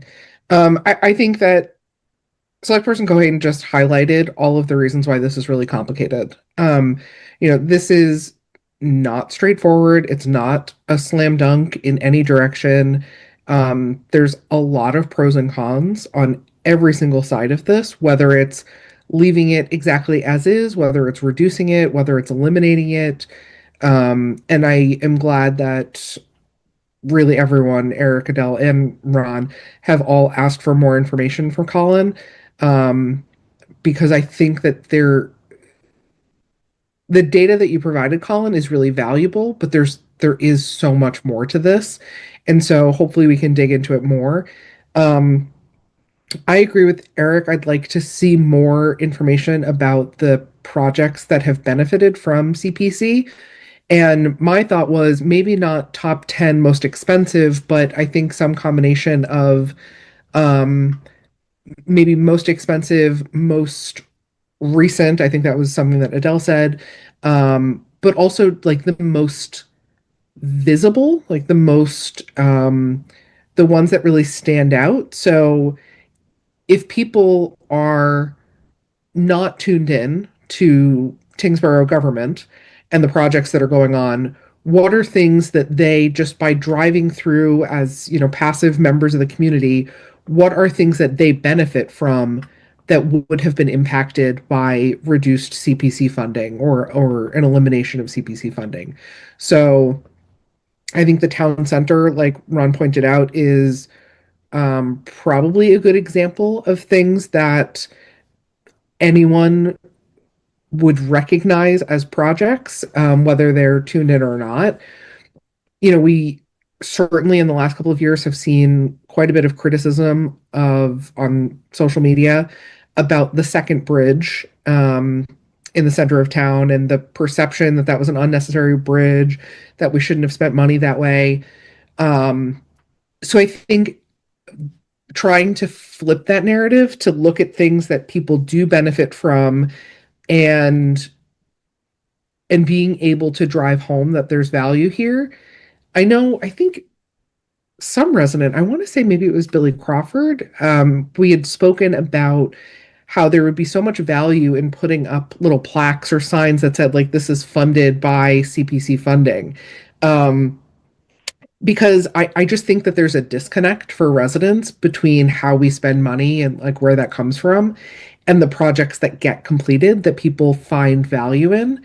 And I think also being able to tie back to the goals for our community. I think it's actually appropriate that we're having this conversation in this meeting where Colin gave us a little bit of an update about Fran Glavin's work in the center of town, because if you look through the packet, if you look through the materials that are in correspondence, there's a ton of information about the master plan and about the desire to build up the center of town and what the vision for the town has been over the last, decade or so. And being able to draw those connections between the goals that we have as a community to how we accomplish those, and is the bridge for that, no pun intended, is that CPC? Does CPC make that feasible for us? I think that we do need to look at that. I think it's also like the revenue, I think, is helpful because we do need this information in front of us. But I also wonder, Colin, if you could pull data about annual spend for CPC. And I know that probably has some ebb and flow. Like there are probably years that we spend very little and then other years that we spend a lot. So maybe it's a combination of each year, but also the average of the last, I don't know, 5-10 years. Because I think to Ron's point right at the end there, understanding like what really is like the minimum amount of CPC funding that we can get away with to still accomplish the things that we see as non-negotiables. Like, the weed treatment on Lake Muscuppick, I don't think that we want to get rid of that. Like, I think that that's an important one. So how do we make sure that we have like at least that much funding in the bank for them? So I think understanding annual expenditures is going to be a piece of that. The last thing that I want to say, and I don't think we've talked about this in select board, and I don't think that this is a proposal that the town manager's office has suggested, but I think I've seen this online, probably on Facebook, is a recommendation that in order to best fund the firehouse, if we were to reduce the amount of CPC funding, then people wouldn't feel as much of an impact to their wallets if there was an additional tax assessment for the firehouse. So, and again, I just want to be clear, like, I don't think that that's something that we've proposed. I don't think that that's something that residents need to worry about. But I do want to be thoughtful about that framing this as a savings to residents, even us saying, residents will save $50 or $103 or whatever that looks like. I do want us to just be careful about that, because if we anticipate, or if some of our motivation behind reducing the CPC percentage is to offset by increasing taxes elsewhere, I don't want us to have like a false sense of savings that we're then just going to hit someplace else. Yeah. Go ahead, Colin. No, very good points. I just want to go back real quick to the signs. You're correct. It is Mr. Crawford has been a big advocate for putting those signs up. At the beginning of this year, CPC directed me to work with my good friend, Mr. Warren Allgrove, on it. The conversation of the Winslow School has taken a bit of a priority for the Historical Commission, so we haven't made much progress on that, but that is certainly in the works. And in fact, I think that Augie has a template of some sort that we can replicate. As far as all the other things, I can certainly put all that information together. And I think that as a part of our initial conversation when we did the goal setting was being cognizant of that for the middle school, the board was able to commit that $1 million as a quote unquote mitigation for the impact. And we talked about how that's really not possible. The 2 items away is the budget update. The general fund can't support any direct general fund contributions. This came up as one potential way. You're certainly correct that if part of the conversation is that the fire station passes, this word savings is not incredibly generous, but for the purposes of this exercise, that is a true savings to any resident who pays CPC. But you, Chairperson Gilfus, hit a really good point, and I've said this to the Fire Station Building Committee, I've said it at every community presentation we've done, and I said it to CPC. It's just important to remember that if we were looking at, say, a 3% tax increase for the fire station, and we eliminated CPC, that 3% reduction is not a wash. It's not a dollar for dollar savings for the reasons that I've outlined in this presentation. So that's a really good point that you made. And actually, if you could just clarify, and I know that we don't have definites right now, but if, let's say, we did need to do a 3% assessment for the fire station, theoretically that would be off the whole house assessed value, not this anything in excess of 100,000, right? Like we wouldn't, Yeah. it's unlikely that we would do that same type of math, right? Right, yeah, debt exclusion is based on the assessed value of the home. Okay. And again, there are certainly ways, and I would encourage any resident who thinks they may qualify or even just wants to learn if they qualify for any of the various abatements or exemptions. While there are ways to do that for your property taxes, CPC, there are more avenues than there are for debt exclusion. You can't really opt out, if you will, of a debt exclusion. Thank you, Colin. And I'm also really glad that you included the context of the other communities around us and the other communities in Middlesex County. I was quite surprised to see really the range of participation. And at first I thought, oh, like the communities that are at 3% are like really affluent communities that must have very high home values. But it's really not. Like it's quite different. And I think if I were more curious, I would dig into like sort of the average amount that communities are bringing in, but I don't think we need to really go down that path. But it is quite interesting to just see how differently the communities have approached this. I do wonder, maybe, Colin, one more thing that if I could ask is, and this doesn't need to be a really specific analysis, but maybe anecdotally, if you know of other communities that have changed their CPC assessment over the last couple of years, like maybe what those conversations looked like for them. So, of the communities that you list here that are in the 1 or 1.5%, had they been at 3 and also went down in the last couple of years? That would be interesting, I think. Absolutely. It's a good point. Cool. Any other comments or questions from the board? Eric, I see that you unmuted. Did you want to add one more thing, or? Just in case you asked me. Okay, I'm perfect. good. Thank you. Awesome. Okay, Colin, is there anything else that you need from us besides us giving you so much homework to do? Nope, I've got everything that I need, and I will add this all to a future agenda. Perfect. So I'm going to let you go ahead and get into the COA dress code policy. Excellent, thank you. Over the last few weeks, the Council on Aging has been working with our director, Barbara Roach, and Town Council to adopt a new policy manual for the center. We've been reviewing policies that were adopted at other centers across the region and working to ensure that the policies we adopt help us create a safe, welcoming, and reliable place for our seniors to congregate.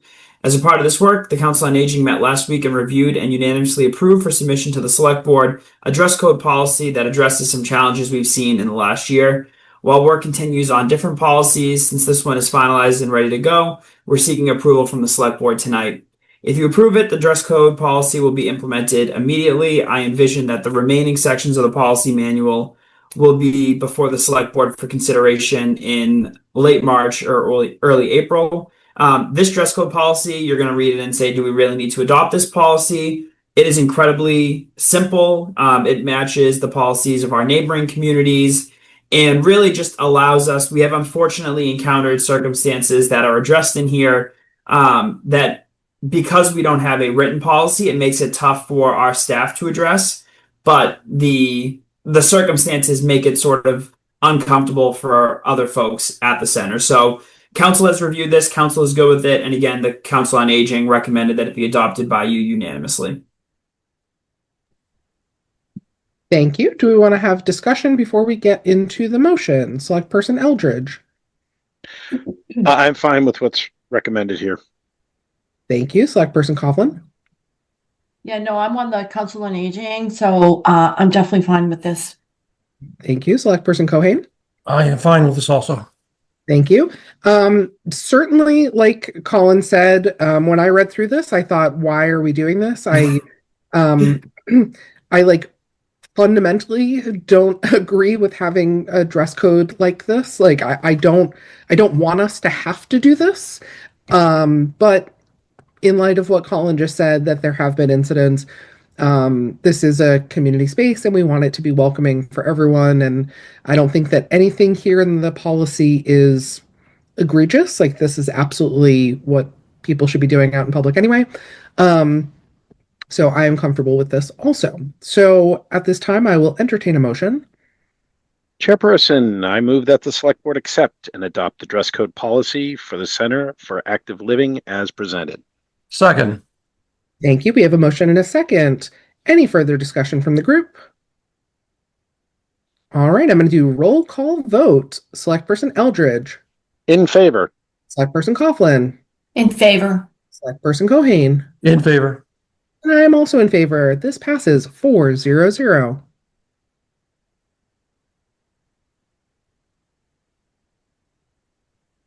All right, the last item on...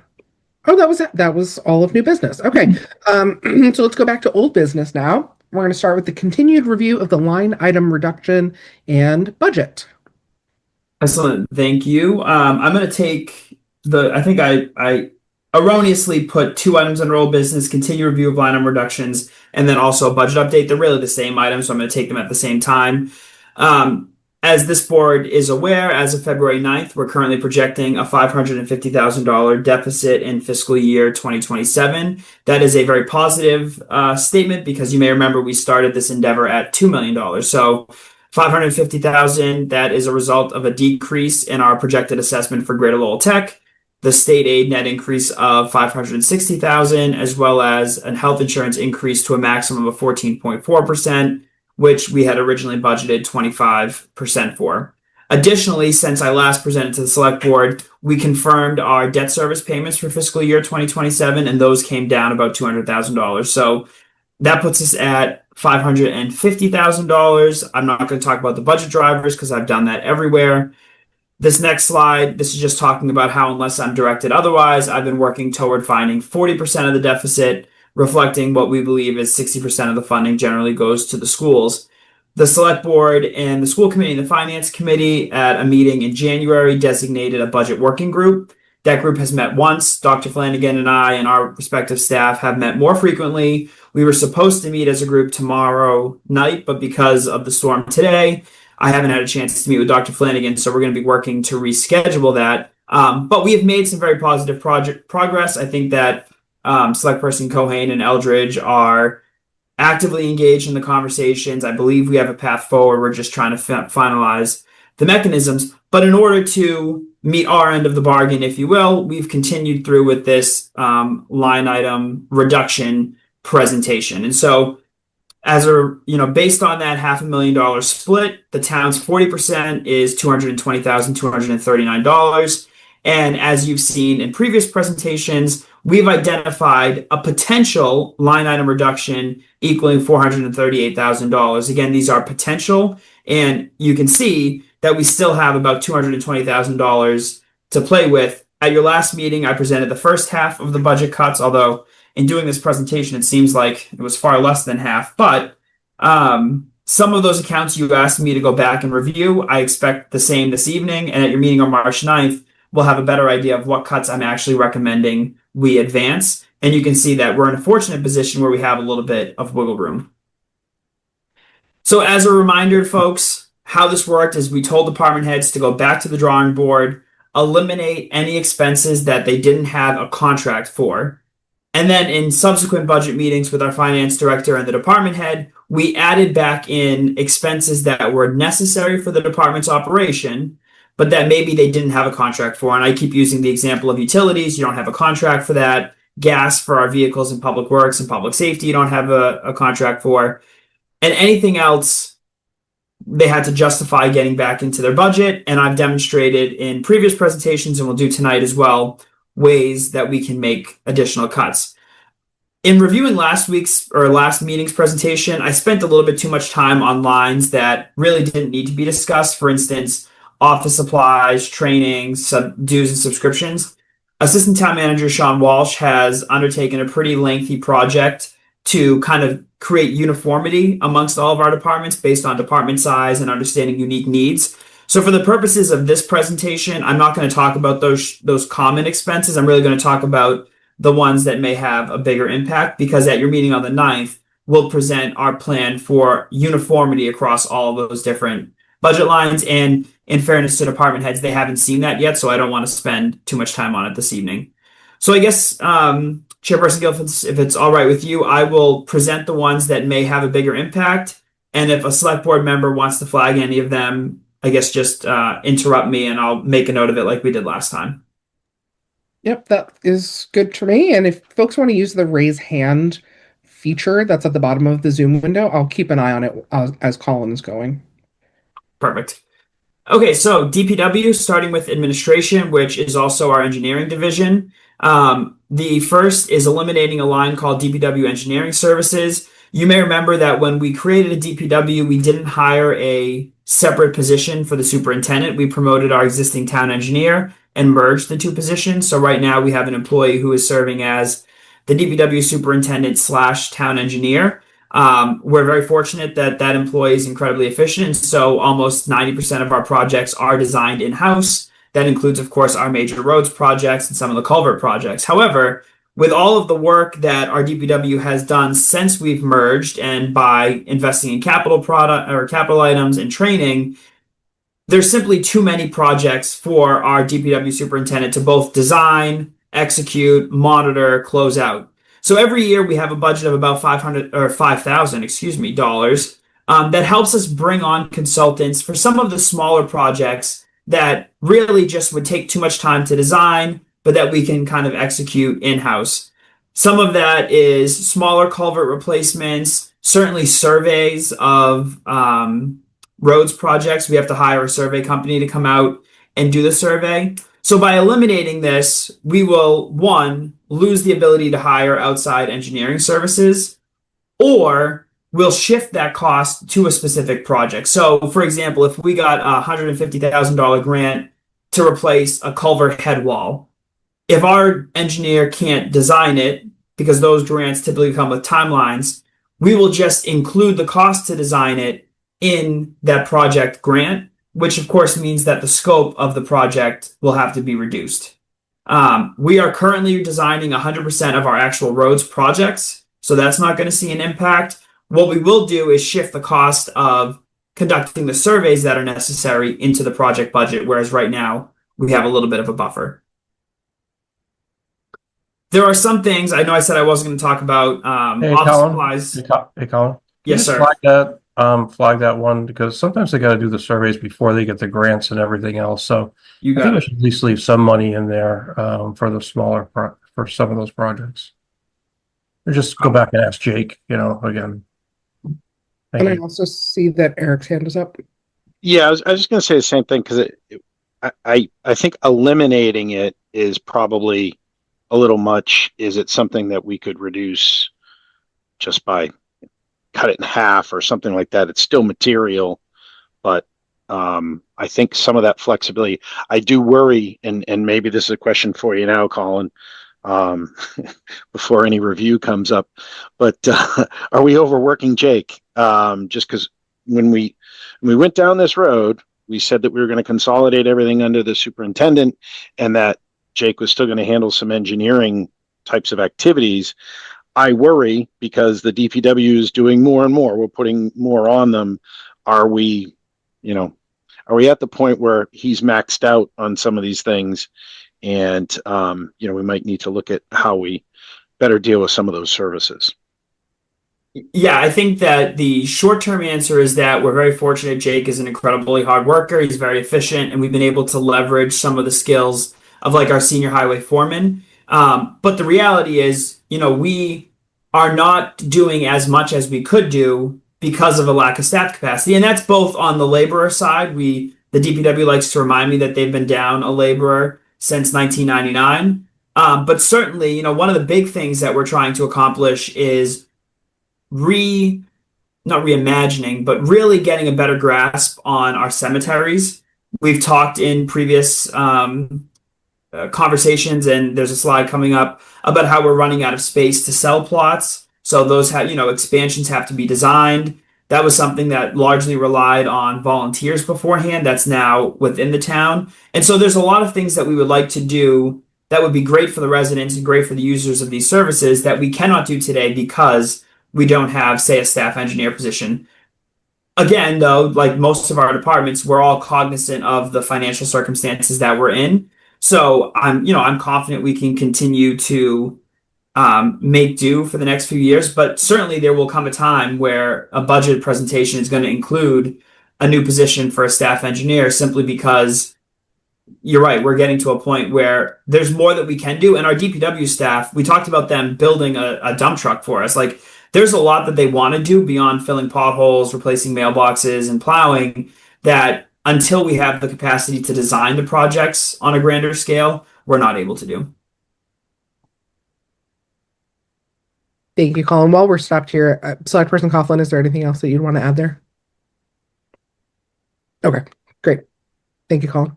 No problem. I did say that I wasn't going to talk about office supplies. I just want to note, though, that in consolidating the DPW, right now the Highway Division budget includes the office supplies that the DPW administrative assistant uses. So by eliminating that, it's not really as dramatic as it looks. We're just going to consolidate within the Highway Division. And these other cuts are minor cuts. Again, they're going to align with what we're doing in other places. And on the gasoline front, this aligns with our 3-year average. There's only one vehicle assigned to the department. It's a hybrid, and it's been getting some great gas efficiency. All right, so also under the Department of Public Works is facilities. Looking at our 3-year average, we should be able to reduce town hall's electric accounts by $10,000. One of the things that I'll note is that we've benefited from very positive aggregation rates. So we very consciously made decision not to add town buildings to the municipal aggregation that our residents benefit from, because by adding the small number of town buildings we had, the rate that residents paid would have gone up pretty substantially. And so we intentionally said, keep it separate. We've negotiated our own rates on the municipal side, which aren't as great as what the residents are getting, but have been very positive. Our contract for energy aggregation for municipal buildings expires halfway through fiscal year 27. So there's a little bit of uncertainty on that front. But there are things we've been able to leverage to help kind of minimize that. We've done all the green communities projects that we can do at Town Hall, so we're certainly operating efficiently. And again, if we look at the 3-year average, reducing it by 10,000, we should be able to get by. Electricity and other public buildings. In 2026, we demolished the former Council on Aging on Lakeview Ave, which was paid out of this line. So really the only building left to be paid is the Littlefield Library. It's the only building we have that has occupancy. We do currently have electricity to the Winslow School, but there is no use to the Winslow School. You can't use the Winslow School. The electricity is simply there for, there's like a string of wire lights on either floor in case you have to access the building. And then it currently provides power to a fire alarm panel. I've gone back and forth with the fire department about whether or not we actually need that. And so I think we'll be fine if we leave the Winslow School on there, but regardless of the outcome, if that building is going to continue to sit vacant, we probably should discuss whether or not it's necessary to maintain electricity to that building. Water at Town Hall, again, that's realigning it with the 3-year average. Same thing with water at other buildings. That paid for the sewer fees at 180 Lakeview Ave. That building is gone. And so the only building left on this line is the Littlefield Library. And if we look at our last 3 years of bills, reducing it by $750 gets us in line with that average. Before you move on there, I think there was an update that was sent out to residents about an upcoming public hearing about sewer rates, right? Am I Yes. remembering correctly? Will that conversation factor in at all to our sewer rates? Yeah, believe it or not, we pay the same sewer rate that residential properties pay. But I do not think that for the use that the Littlefield Library gets and for the dollar amount that the bill currently is, I'm not worried about that increase. Perfect. Thank you. Facilities, building, and grounds maintenance. This one I'm very hesitant to commit to. The buildings and ground maintenance, that's the line that supports 100% of the maintenance for both Town Hall and the library.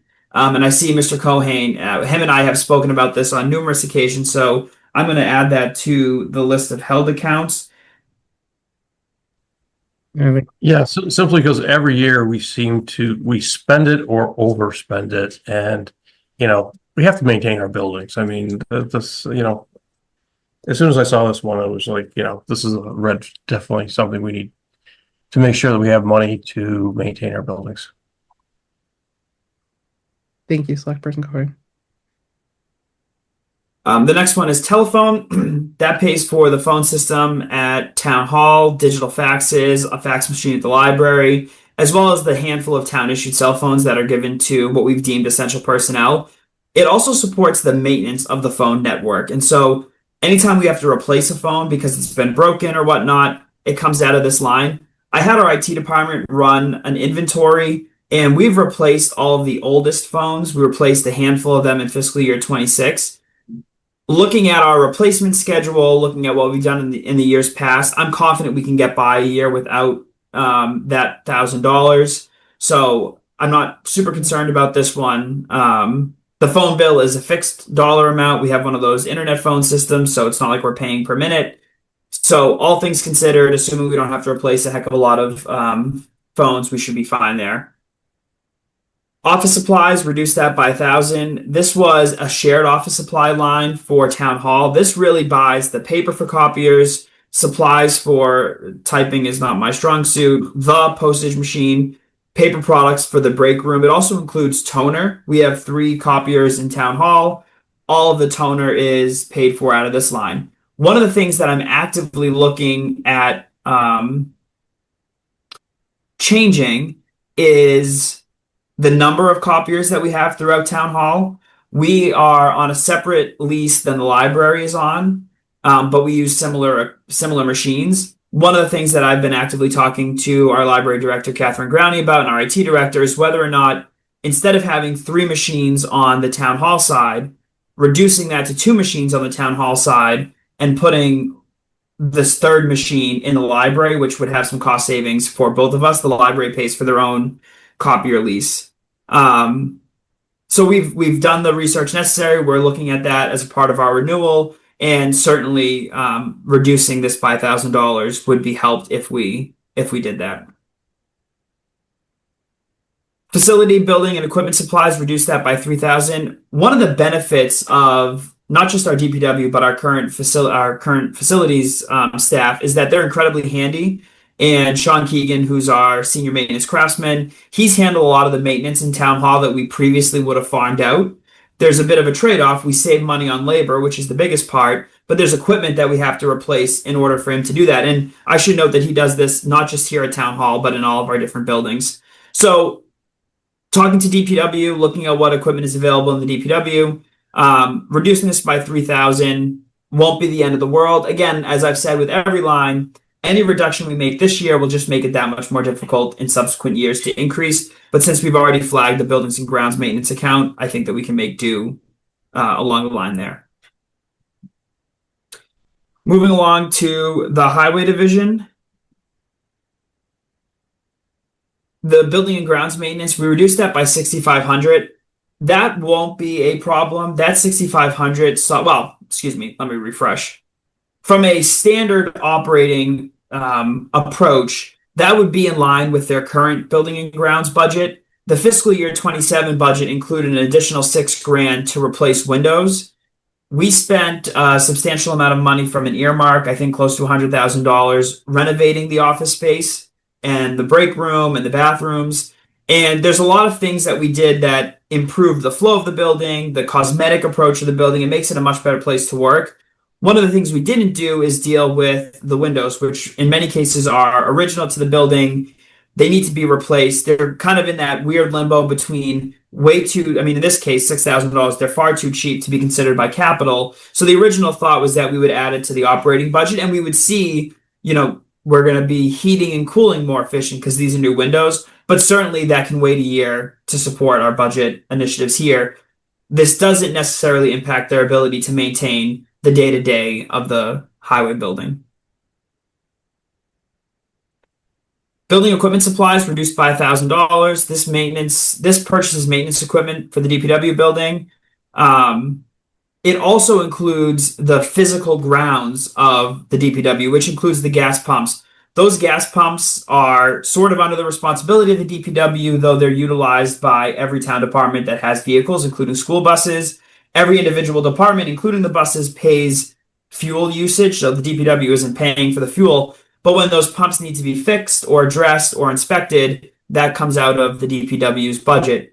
This past year, we utilized existing grant funding and capital funding to replace some key components that went down.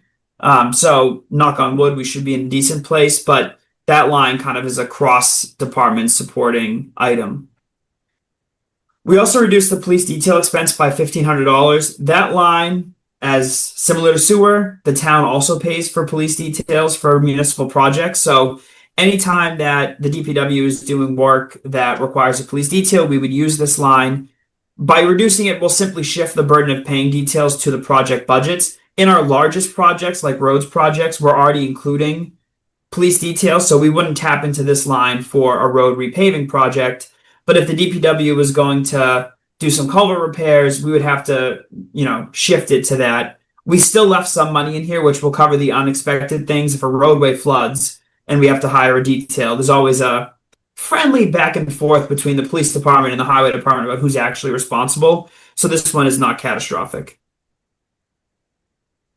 Public works supplies reduced by $1,500. This level funds it to fiscal year 26. Again, as we do more, we need more equipment. As we do more, the existing equipment needs more repairs. One of the things we were fortunate about in this fiscal year is that we received a $10,000 Maya grant to replace some DPW equipment. So that puts us in a really strong position for fiscal year 27. And that's why I'm not concerned about a few items down, the additional signs, reducing that by $200. As far as highway asphalt and oil reduced by $9,000, this is the line that we use to purchase asphalt and cold patch, which is what we use to fix potholes. I know Mr. Culhane wants to flag this one as well. We've been fortunate in the last few years that we've received reclaimed asphalt. So when they do a full depth reclamation on a parking lot or on a road, we're often able to have the contractors, especially if it's our project, drop the reclaimed asphalt off at the highway department and we can use it. It's not a guaranteed thing. And if we did run out of whatever is left after that $9,000 reduction, we would simply have to go back to using less effective methods like sand to fill potholes. Oh, sorry. No, it's all yours. Go ahead. Chair Gilthus. When you look at this winter, I'm sure when Colin discussed this with the highway or the DPW, I should say, that was well over a month ago. The more times the plows spend on the roads, the more potholes you get. And there's going to be some serious filling of potholes that are going to be needed this year. So I think I would go back and talk to the DPW manager about this. Understood. Highway sand and gravel, I reduced that by $1,500. That aligns with our spending in fiscal year 25. And the truth is we're using less sand each year. In all reality, sand right now, we're using it when there's a car accident. We use the sand to contain the spilled oil. So I don't anticipate any serious implications there.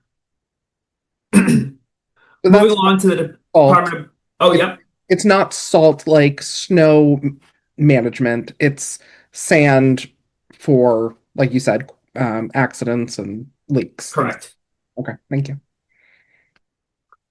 Moving along to DPW stormwater. So the NIPD's MS4 permit, I told myself I'd be prepared to tell you what NIPD's meant, but I'm not. So I'm apologizing and I've let our superintendent down. But this is a federal stormwater permit that's required by the Environmental Protection Agency. So not the state of Massachusetts, it's a federal permit. It was implemented, I want to say in like 2018, and it requires that municipalities and other large entities perform certain types of stormwater eliminating or reducing efforts throughout the year. Some very obvious examples are our street sweeping. We do 2 sets of street sweeping every year. That's required under our NIPD's permit. Catch basin cleaning. And every year, depending on the year you are on your permit, there are new requirements. And every 5 years, the EPA is expected to release additional regulations. We were anticipating that for fiscal year 27, the Environmental Protection Agency was going to implement new compliance plans, things that we had to do that we had previously not done. And so that resulted in us increasing the budget by $20,000 to comply. These are not optional. In other municipalities that haven't met their MS4 permit, which again is a federal mandate, there are audits that happen. And then if you're found to be not compliant, in the middle of a fiscal year, the federal government can say you have to do X, Y, and Z, or there are other consequences, fines. They can withhold certain, we don't get a lot of federal funding, so it's really the fines for us. So Tyngsborough has always been compliant.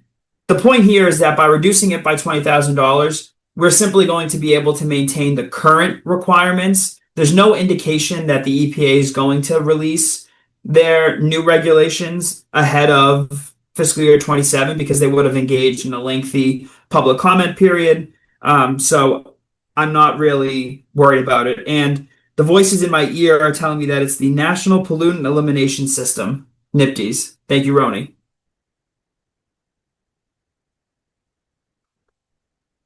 All right, so for cemetery groundskeeping supplies, we reduced that by $4,000. This line supports the purchase of supplies used to maintain all of the cemeteries in town. This was an original increase of $7,000 to allow us to advance the expansion of the cemetery.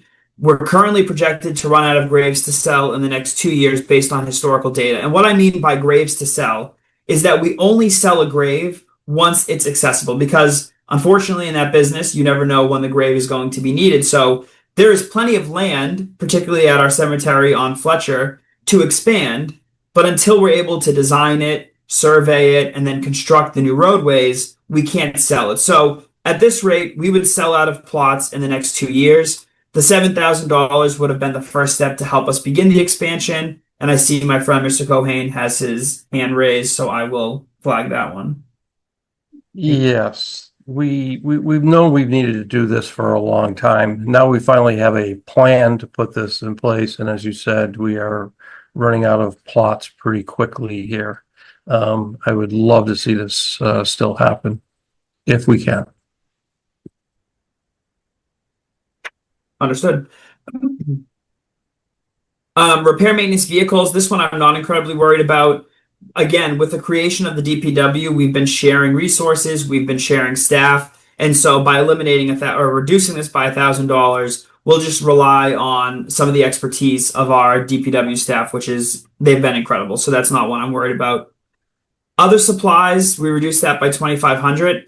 When we created the DPW, we wanted to make sure that every aspect of the department was getting the attention that it required. And one of the remarkable things about Tyngsborough is that up until late 2020 or early 2024, the cemeteries in town were entirely handled by, I call them volunteers because it wasn't their job. There's a very small stipend that they get, whether it was John Pelletier or Doug LaTulip before we transitioned.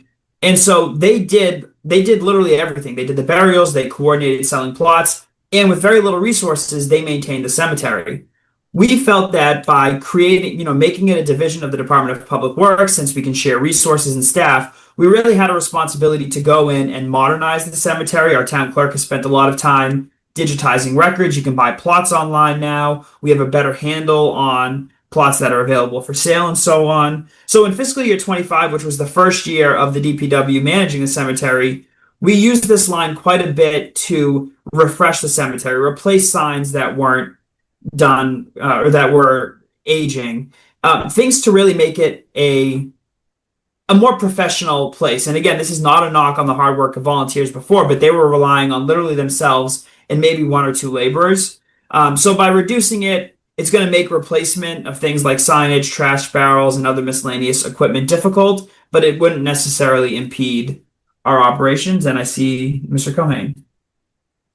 Yeah, we've known we've needed to invest more in the cemeteries. I mean, maybe even half of it or something, the critical pieces that'll make it look a lot better. Just look into that, please. You got it. Yeah, because this is one that you didn't eliminate. It's just a reduction. So considering, I don't know how much is remaining, but just something to, I think, flag there. Yes, totally agree.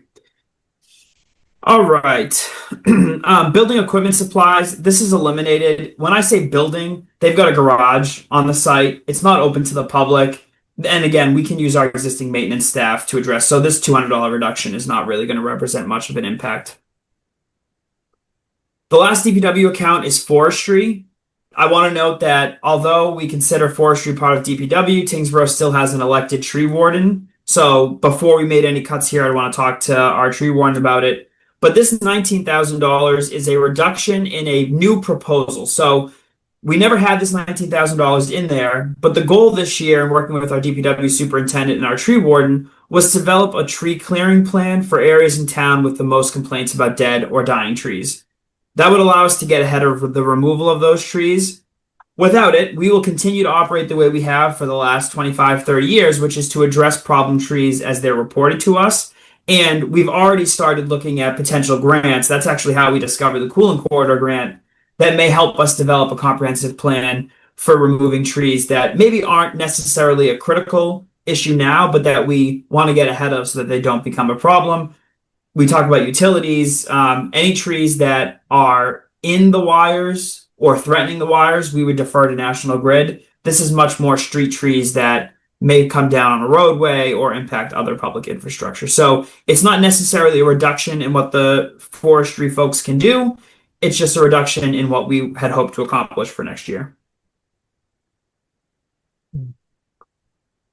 Okay, fire department, I'm going to skip over natural gas and any item that just aligns with their past spending because it won't necessarily reflect a reduction. Equipment testing and maintenance, reducing that by $5,000. That line supports the testing and maintenance on various equipment used by the department. As the equipment is aging, we've added to this line to be safe. But the reduction that I'm proposing aligns with the actual spend in fiscal year 25 and where we're on track to spend for fiscal year 26. So it's just going to cause us to be more thoughtful about those repairs, but it isn't going, we're not trending above the dollar amount that's left behind, which I think is the important message to get across on that one. The web-based services, this actually aligns with the new contract that we signed, so it's more just right sizing, I would call it. Same thing with postage expense, as well as gasoline and diesel. For this, the fire chief and assistant fire chief looked at their trends from the gas pumps, and I guess you would say right-sized that request. Colin, could you go back to the testing and maintenance just really quickly? Can you give us a sense of what type of equipment we're talking about? Any equipment the fire department uses. Hoses, anything on the ambulance would come out of the ambulance enterprise fund. But think like the carbon monoxide readers, gas meters, things that they require for. But it's not their safety equipment like their oxygen tanks. No, it could be. I can flag this and get more detail on how they've spent it in the last few years. Yeah.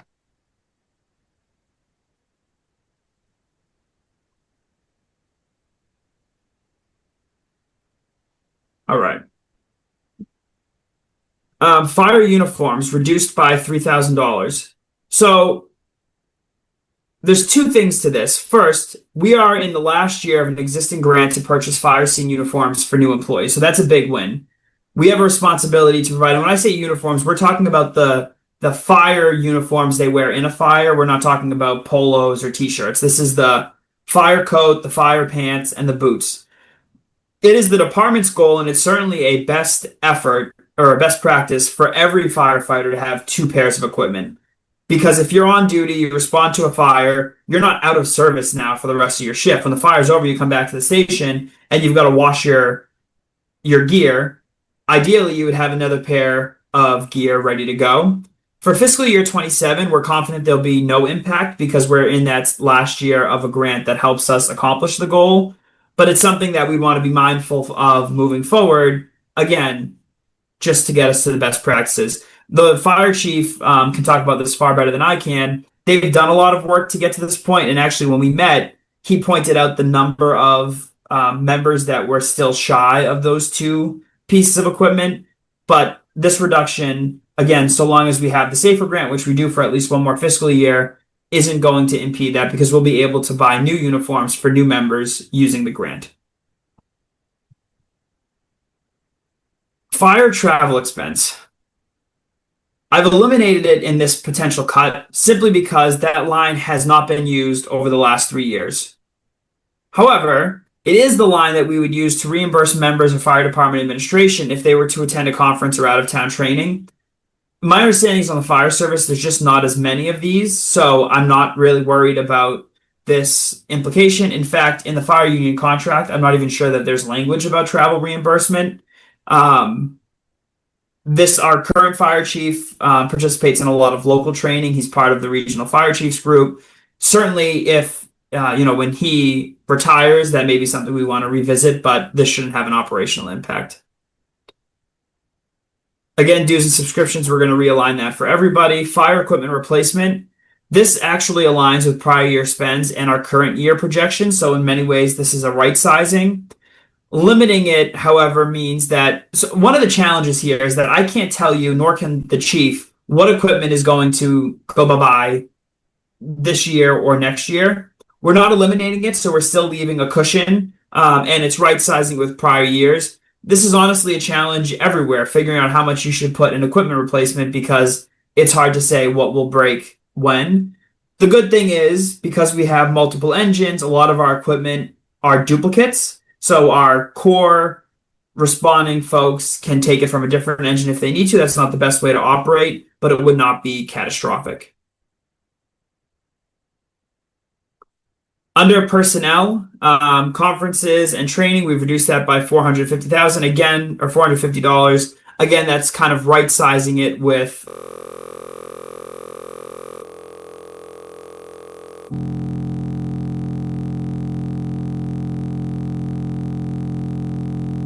what we're doing in other departments. Advertising and recruitment, looking back at years, we have to, when we post a job, we post it in money and the MMA job, but this job board for that section from line to prior year spends. We've been fortunate; we've retained a lot of our staff over the last 3 years, so we haven't relied on that as much. Engagement and recognition. So, engagement and recognition, we're proposing a reduction of $1,200. That supports staff training, recognition, and other engagement outside of a department's budget. So, as you've seen and we've talked about, every department has a training budget. This is for townwide training. However, we have been very successful in engaging Maya, which is our health insurance company, to get grants. The annual all-staff training we've done for 3 years now has been funded exclusively by a Maya grant.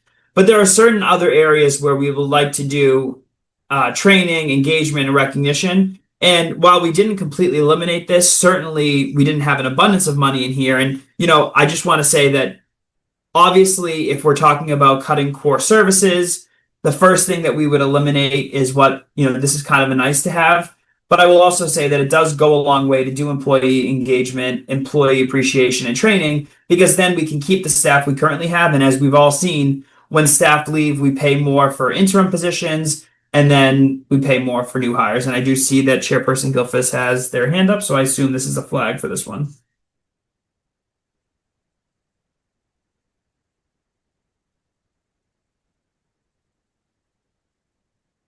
Travel expense, again, right sizing, and Mr. Eldridge, I apologize.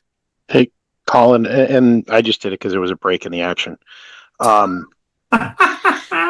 As we're going through this, right, I'm noticing some common themes, right? There's equipment, there's maintenance, there's travel on some of these things. Do you have an opportunity to have these, because now it's all under the town manager? Do you have an opportunity to not, can you combine some of these things? Because you say, oh, we don't know. Rather than just eliminating these things, could you have something whereby you had amounts that were available and you could decide, hey, we didn't know that, the fire chief was going to have a conference because they haven't had anything in 7 years, and now there is something. Same thing around the equipment stuff. We don't know when something's going to break or some of these things. Rather than eliminating them across, 8 to 10 different departments, could we sit there and say, do we have a combined area where you've got money that's allocated to address these types of things? Are we able to do that? Yeah, that's something that we had not explored, but I can have Sean add into his exploration of how we create uniformity. We certainly could. I mean, the way it sounds like you're describing it, it's almost like Office supplies. You're doing the same thing with office supplies. the one thing I would note is that there is, I think that for the two examples you gave, equipment replacement and travel, those are easier to break separately because we still want the ability to say, here's how much this department spent. So if we put all the office supplies, for instance, in one place, we kind of lose the ability to say, okay, wait a minute, town manager's office, you're blowing through office supplies. But to your point, perhaps it's a better approach for us to have a travel reimbursement line under personnel that would cover the reimbursement of travel to trainings or conferences with the prior approval. And maybe there's a similar to, on a much smaller scale, how the finance committee has a reserve fund for those unexpected expenses. Maybe there's an equipment replacement line that can be leveraged, outside of the individual department's budgets, again, with approval of the town manager, certainly, because tracking that is probably less important than saying, okay, well, you're going over every year on office supplies and so on. Exactly, and they could still have a line item in their budget, right? But for each of those items, but it would be it could be lower, right? And then you have, rather than trying to have a little bit of buffer in each of these different departments, you have one buffer that sits under, the town administration, the town manager, to go through and deal with those. So their needs are being met initially, but you can, rather than trying to worry about, oh, I need a little bit of buffer in case something happens, you manage that buffer at a more centralized way. Absolutely. Okay. Sorry, carry on. Not a problem. The last one on here, professional services, we reduced it by 500. Again, we've not had to use this in a long time, but this is the line item that we would tap into if there was some sort of an employee investigation that couldn't be handled by my office. So certainly if there was a complaint against me, the select board may tap into this. If there was a complaint against, maybe one of my direct reports, if it was an incredibly sensitive complaint, we may look to bring in somebody from the outside. Again, leaving $1,000 in there should cover us. Again, we're very fortunate, and looking back, we've not needed to use this, but that's what that line traditionally deals with. Information technology. The software services, the reduction of 2,200, this is aligning with current contracts and just eliminating some of the, as we kind of come off of the heels of our integration, for instance, into Munis, we're relying less on that third-party support. So I don't anticipate that this will have any practical implications. MIS support services, we eliminated that line. That's a $20,000 reduction. That's allowed the IT department to retain professional service for large-scale issues, particularly in the event of a crisis like a cyber incident. In fiscal year 27, the IT department plans to use this line to continue work on a cyber incident response plan, which we started in fiscal year 26 under a grant. We've already looked at how we might be able to get a second grant to continue that work, and we certainly have the foundation for finishing the grant. But again, it's a little bit of flexibility in the event of a massive incident. We still have other levers we can pull on, like the Finance Committee Reserve Fund, if it was truly an emergency, or our insurance company to some extent. Office supplies, we reduced that by 1,300. This is an example of how we need to do a better job accurately reflecting what each line is. So they use the office supply line not just for your traditional office supplies, but in the case of IT, this also is the replacement of laptops and computers. We've been very good. The IT department has been very good about sticking to a regular rotation. They did a very comprehensive inventory of all of the computers, and we're confident that by reducing it this year, we're not setting ourselves back unnecessarily. Again, it's just leaving the 13 in there would give greater flexibility should something unforeseen come up. But based on our 4-year replacement schedule and what we've been able to accomplish, this shouldn't be a significant challenge. Colin, if I could add, I know that we've talked a lot over the last several meetings about how once you remove something, it's harder to put back in. Does this appropriately take into account that 4-year replacement cycle? Like, are we doing it on a rolling basis so that way every year there's a little bit that's replaced? Or is it going to be like 2 years from now, suddenly we need to replace a bunch of computers? This is a great question. I think that we're going to be in an okay position because one of the things that we're wrapping up is our work to eliminate circumstances where an employee has both a desktop and a laptop. Prior to the pandemic, most people had just desktops. Yeah. Then the pandemic happened, as with other organizations, we were forced to transition. But in the rush to get equipment to people, we didn't say, okay, well, give us back your desktop. We'll install a docking station. We've spent the last 4 years really honing in on that. So there's only a handful of desks or offices that still have both. So I think that once we complete in fiscal year 26, we'll complete that transition to one or the other. I think that that'll give us the flexibility where this won't be much of a problem moving forward. But that's a great question. Thanks. So under the library department, I do want to start, and I said this in the report that I sent you, and there's a big notice here. These have not been discussed by the Board of Library Trustees. This is just based on conversations that I've had with our library director. I have met with the chair of the Board of Library Trustees and our library director, and we've talked generally speaking about what might happen here. One of the first places that we look to is that in the fiscal 27 budget proposal, there was a new line for tuition reimbursement. This is one that I've talked to the chair of the library trustees and Catherine Growney about quite a bit. Our clerical union contract, which when the clerical union was formed, we took a cut and paste document from another community and we adopted it here, has a provision about tuition reimbursement. And looking back to whatever records we have accessible, nobody has ever taken advantage of that. Nobody's ever asked to take advantage of it until recently.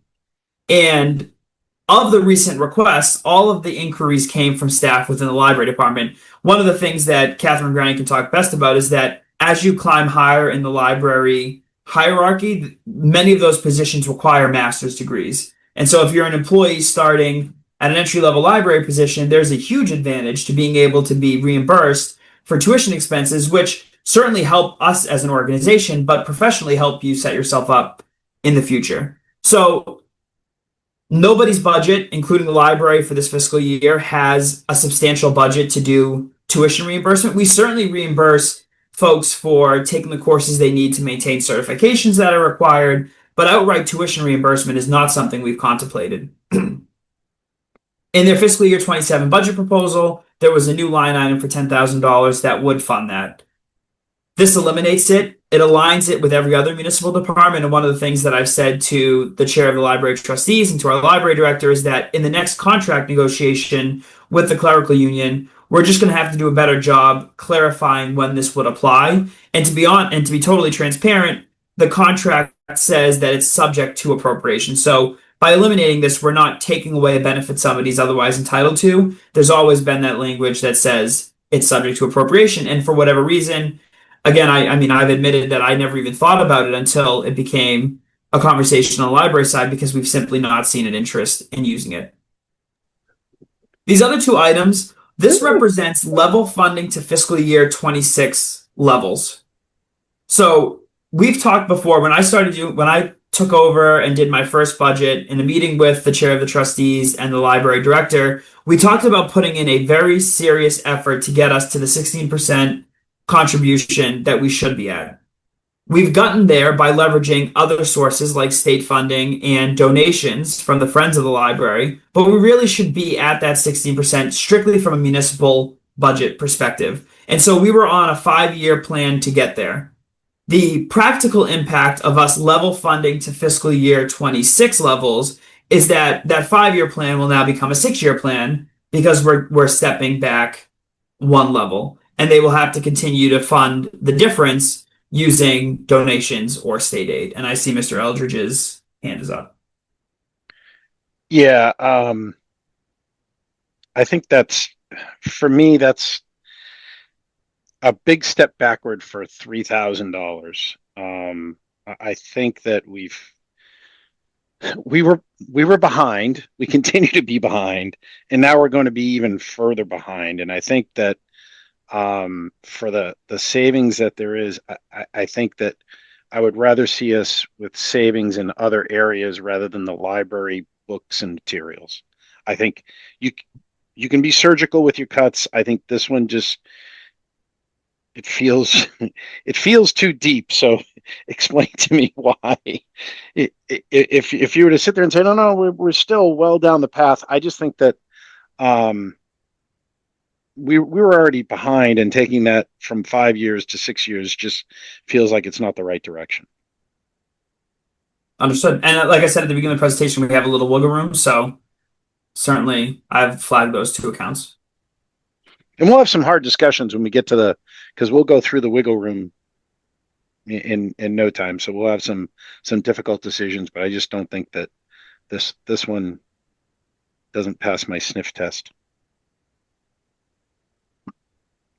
And Colin, just going back to the tuition reimbursement, this was something that came up when I attended the Bolt meeting, and I don't have a recommendation for how we make this right, but I am really surprised that this hasn't come up previously, because it isn't exclusively the library staff that are included, that are in scope for the clerical union contract. So do you have a sense, like, was the intent, I know that you said that it was a copy and paste of another community's clerical union contract, but do you have a sense of if the intent was that each department themselves would fund this? And is there, I think that the goal between the 10,000 is that would still need to be shared amongst, like, if multiple staff members requested funding, even though their contract says that they're reimbursed 100%, like, potentially there isn't money to do that. And I think that was your last point about the appropriations. But do you know, like, any history on that? Yeah, my understanding, so I certainly wasn't here when the union was adopted, but in talking to our longer serving employees that are covered by that union, we took a contract from another community and we made it ours, and we didn't put any thought into this. The question about where the money should be is one that certainly can be figured out elsewhere. For the purposes, again, if you go back to showing where we spend our money, the cleanest place for this type of a benefit would be just like how dues and subscriptions, travel reimbursement appear in the individual budget. Now, there's also a scenario where under personnel, there's just one shared pool of funds that, people are applying for. And, I've seen it work a bunch of different ways in bigger communities. It's like a fellowship type thing. So you apply, there's a impartial committee that reviews, and then they pick one or two people. Of course, in the scheme of the financial conversations we're having, it would seem to be a disservice to everybody to make cuts elsewhere to fund a benefit that really hasn't existed in terms of financially being available. But, certainly there's an argument for both, right? There's an argument to say it should be on the department side so that we can reflect accurately where your tax dollars go. But I could also see a situation where we create a program within personnel that covers tuition reimbursement through an application process. Maybe it's competitive, maybe it's capped at a certain dollar amount, and those are certainly things that in the upcoming negotiations, we should talk about. And when is that contract up for renewal? All of our contracts, with the exception of fire, expire at the end of fiscal year 27. So we'll be negotiating in the fall. Great, thank you. Very welcome. For the planning department, I'm going to skip over repair maintenance office equipment because it's a software subscription that we eliminated that we're no longer using, so it's not an impact at all there. Engineering services, we talked about this when we looked at conservation in the last meeting. This line has allowed the town to cover the cost of engineering reviews on town projects. Now, admittedly, town projects are generally exempt from having to go before the planning board, so the impact will be minimal. For the ones that have to go before the planning board, similar to conservation, we would shift the expenses to the municipal project. The other one, and what will have an actual impact on residents, is that this is one of the few remaining applications before a land use board that don't require a fee is an A&R, which stands for approval not required, which is confusing as all heck because approval is absolutely required. And this line has allowed the planning board to use their peer review engineer to review the application to make sure that everything is in order and that we're not granting an approval that isn't required that shouldn't be given. Similar to what we've talked about with the health department and with the conservation commission, we will simply pass those costs directly to the applicant in the same way we do for every other planning board application. I've talked to Pam Berman, who's been our longtime land use administrator, as well as our planning director, Benjamin McClure. I can't really tell you why we've not done it this way. It's small dollars. It's not like we're talking about thousands of dollars for these reviews, but it would seem to make sense that the burden would be shifted to the applicant as opposed to the town. Conferences and training, again, we're going to align this. We're going to right size it to fit with our departments. Legal notices, we've been able to reduce because, again, we're shifting. We've always had the cost for the legal notices to the applicant. The one thing that this line would support is any legal notice that we're required to post if the planning board is considering a zoning amendment. There's one zoning amendment that I anticipate on the May town meeting, and the balance in here would certainly cover it. We've had years where we've had 5 or 6 zoning amendments appear before town meeting, and so we've increased the budget naturally. But we're certainly not looking at any dramatic legal notices, so that won't have much of an impact. And then the only other non-right sizing one is eliminating a line called economic development. It was used in prior years to support economic development events in Tyngsborough, as well as subscriptions or submissions to a regional statewide economic development bulletin or other group to help market Tyngsborough and connect with potential businesses.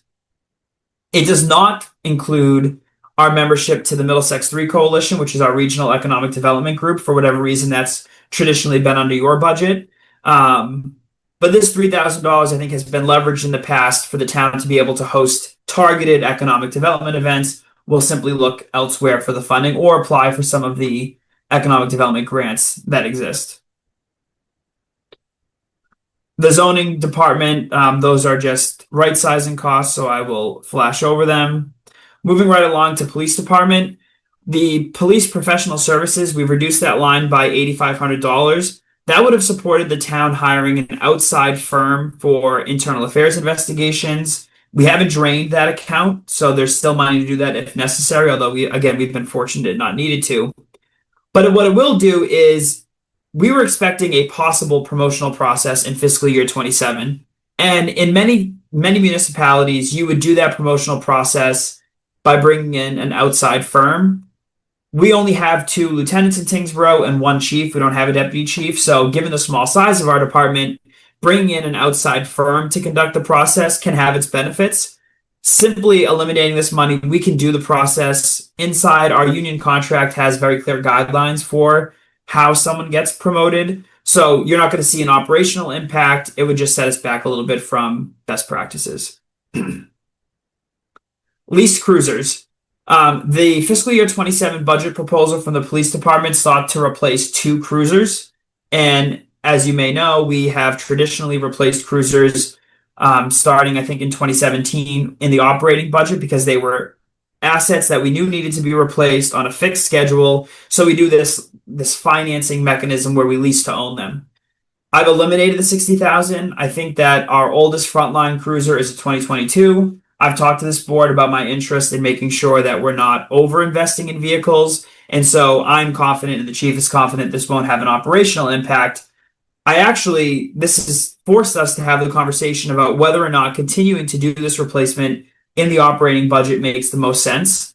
I think that at the time, the thought process was we know it has to be done every 5 or 6 years, and we don't want it to have to compete with other items in the capital budget. But I think, and this isn't a conversation for tonight, but I do think that I'll be recommending moving forward that cruiser replacements end up back in the capital plan in the same way other departments replace their vehicles.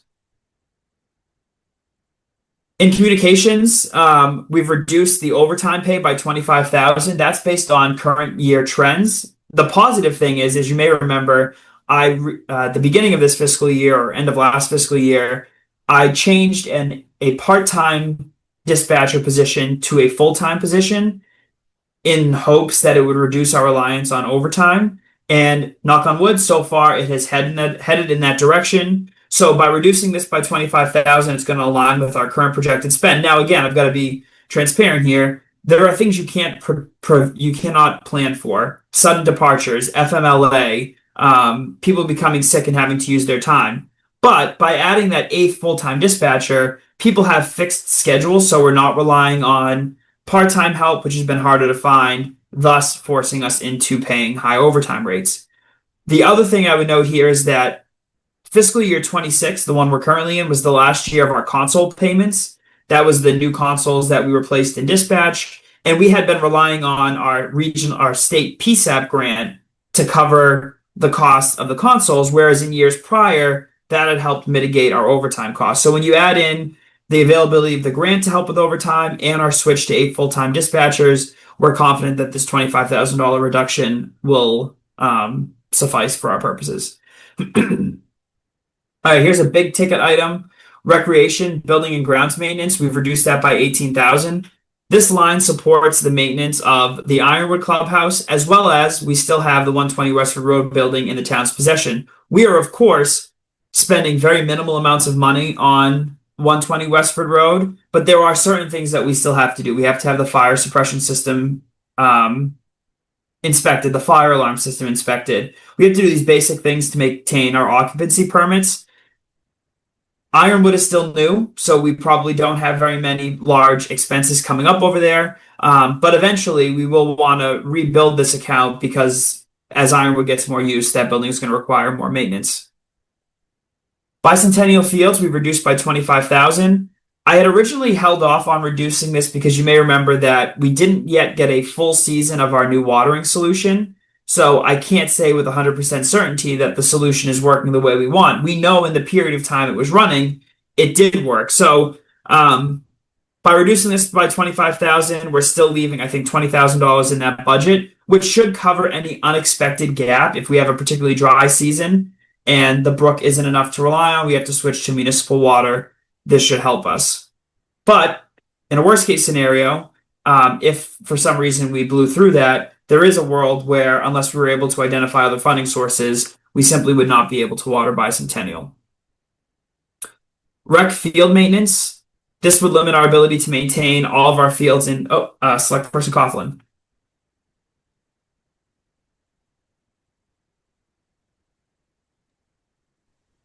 Yeah, so my question on this is, so you're going to reduce it by 25,000. Mm-hmm. There's 20,000 for potential watering? Yes. I'm very confident. I don't want to sound too confident because then I don't want anyone to replay this for me next year. The brook was very full this last summer. But we are relying on a naturally occurring brook. And so if we had a dry season and we had to rely solely on municipal water, we could very quickly eat away at that 20,000. There was a time before we endeavored on this project where we were spending upwards of $50,000 a year watering Bicentennial. So the area over there, right? If you look around, the parking lot looks like, I don't know, like almost like an old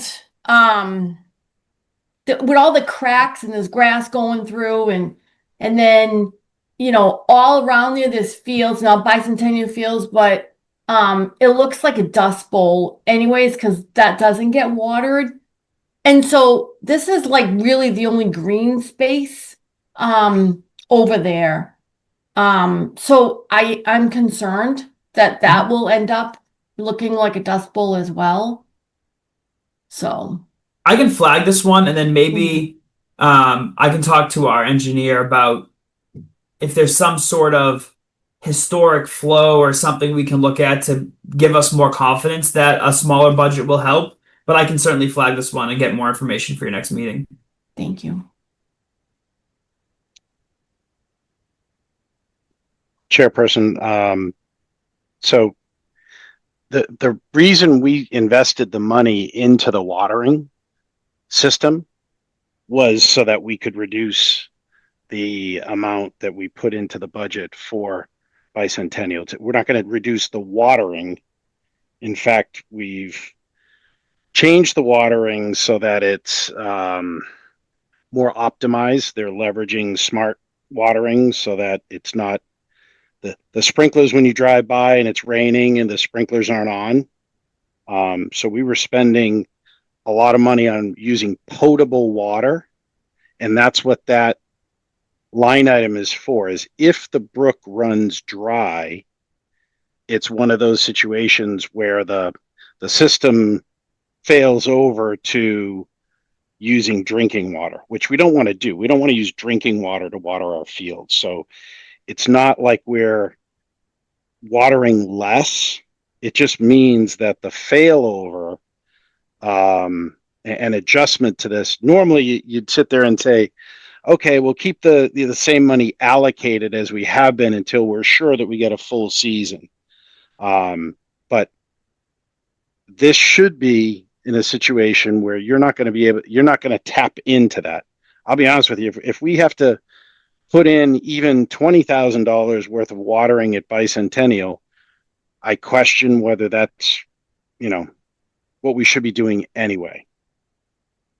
Just because it's one of those things where it's using drinking water for watering our fields is it's not as effective, and it's not where we should be spending our money, which is the reason we invested the $600,000 for the new watering system, was so that we would save ourselves $50,000 a year in watering costs. So, I mean, cutting this essentially we're cutting it in half, and I think that is a reasonable expectation on that. But we can talk through it if you want to pull the numbers. I mean, we've gone through this one for 5 years. This has been planned. This is not new. I can pull the numbers and talk to people much smarter than me to see if there's a better way to analyze, not analyze. All right, it's getting late in the evening. I apologize. Could you flag the one for field maintenance? Okay. All right. Then conferences and trainings, I will skip over and move to town clerk. Repair maintenance office equipment, that line was eliminated. There are a couple of things in here where the town clerk for many years has had a few different lines that achieve the same things. So this elimination is actually cleaning that up. So I'm not going to spend any time on this. It's not really a reduction. We're just going to spend it all out of one line. As a part of this exercise, one of the convenient things is we've started to see kind of confusing naming conventions or duplicate line items that really should just be simplified. So conferences, trainings, and seminars, reduce that by $12.50. That line traditionally was not expended. Our current clerk has hoped to use this line in fiscal 27 to increase the training and seminars that the clerk and assistant clerk can attend. After reviewing our options, though, this will align with other offices. I said I wasn't going to talk about this, but I'm already so far into it. And it won't impact our new town clerk's goal of becoming a certified town clerk. That's kind of a big priority for her and certainly for us. This reduction won't impact that. One of the things I would note on postage, the thing they mail the most is for election-related expenses, and generally most election-related postage expenses are reimbursed by the state. A lot of these, again, are just realignment. You'll note that their budget went up in fiscal year 27 because there are multiple elections, whereas in fiscal 26, except for the surprise election, there weren't any. So there wasn't much wiggle room in the town clerk's office. And then the last two, treasurer collector, again, this is realigning with what we're doing in other places. And for the veteran services office, this reduction is because we are going to be able to split the expenses between Dracut and Tyngsborough. So no impact at all in services provided. And again, we'll be able to share that between those two towns. So just a quick summary, I've held DPW engineering services, DPW buildings and grounds, highway asphalt and oil, cemetery groundskeeping supplies, cemetery other supplies, fire equipment and testing, personnel engagement, library books and materials, library AV materials, bicentennial field, and then field maintenance. So for next steps at your meeting on March 9th, I will have a budget proposal that includes additional information on these reductions and some what I'm now recommending as reductions, showing the difference between what we had to cut and what kind of wiggle room we have left so that you can provide feedback on whether or not any of that needs to continue. And we will also meet with department heads one more time with the recommended cuts before you meet so that I can provide any additional feedback from the individual departments. Thank you, Colin. I mean, we've certainly talked through this as we've gone, but is there any other comment or questions from the board?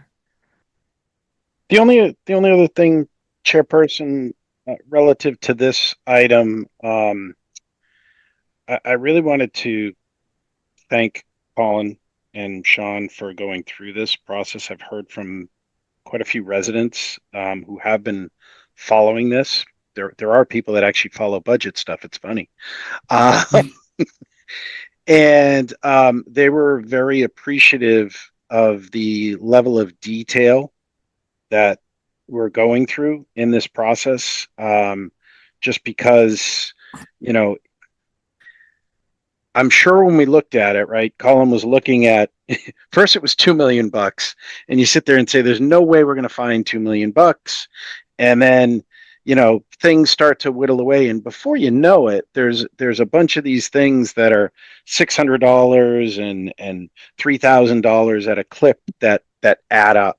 And so I think that this is a very good model for us. I think that this is one of the benefits of starting the budgeting process early and being transparent about it.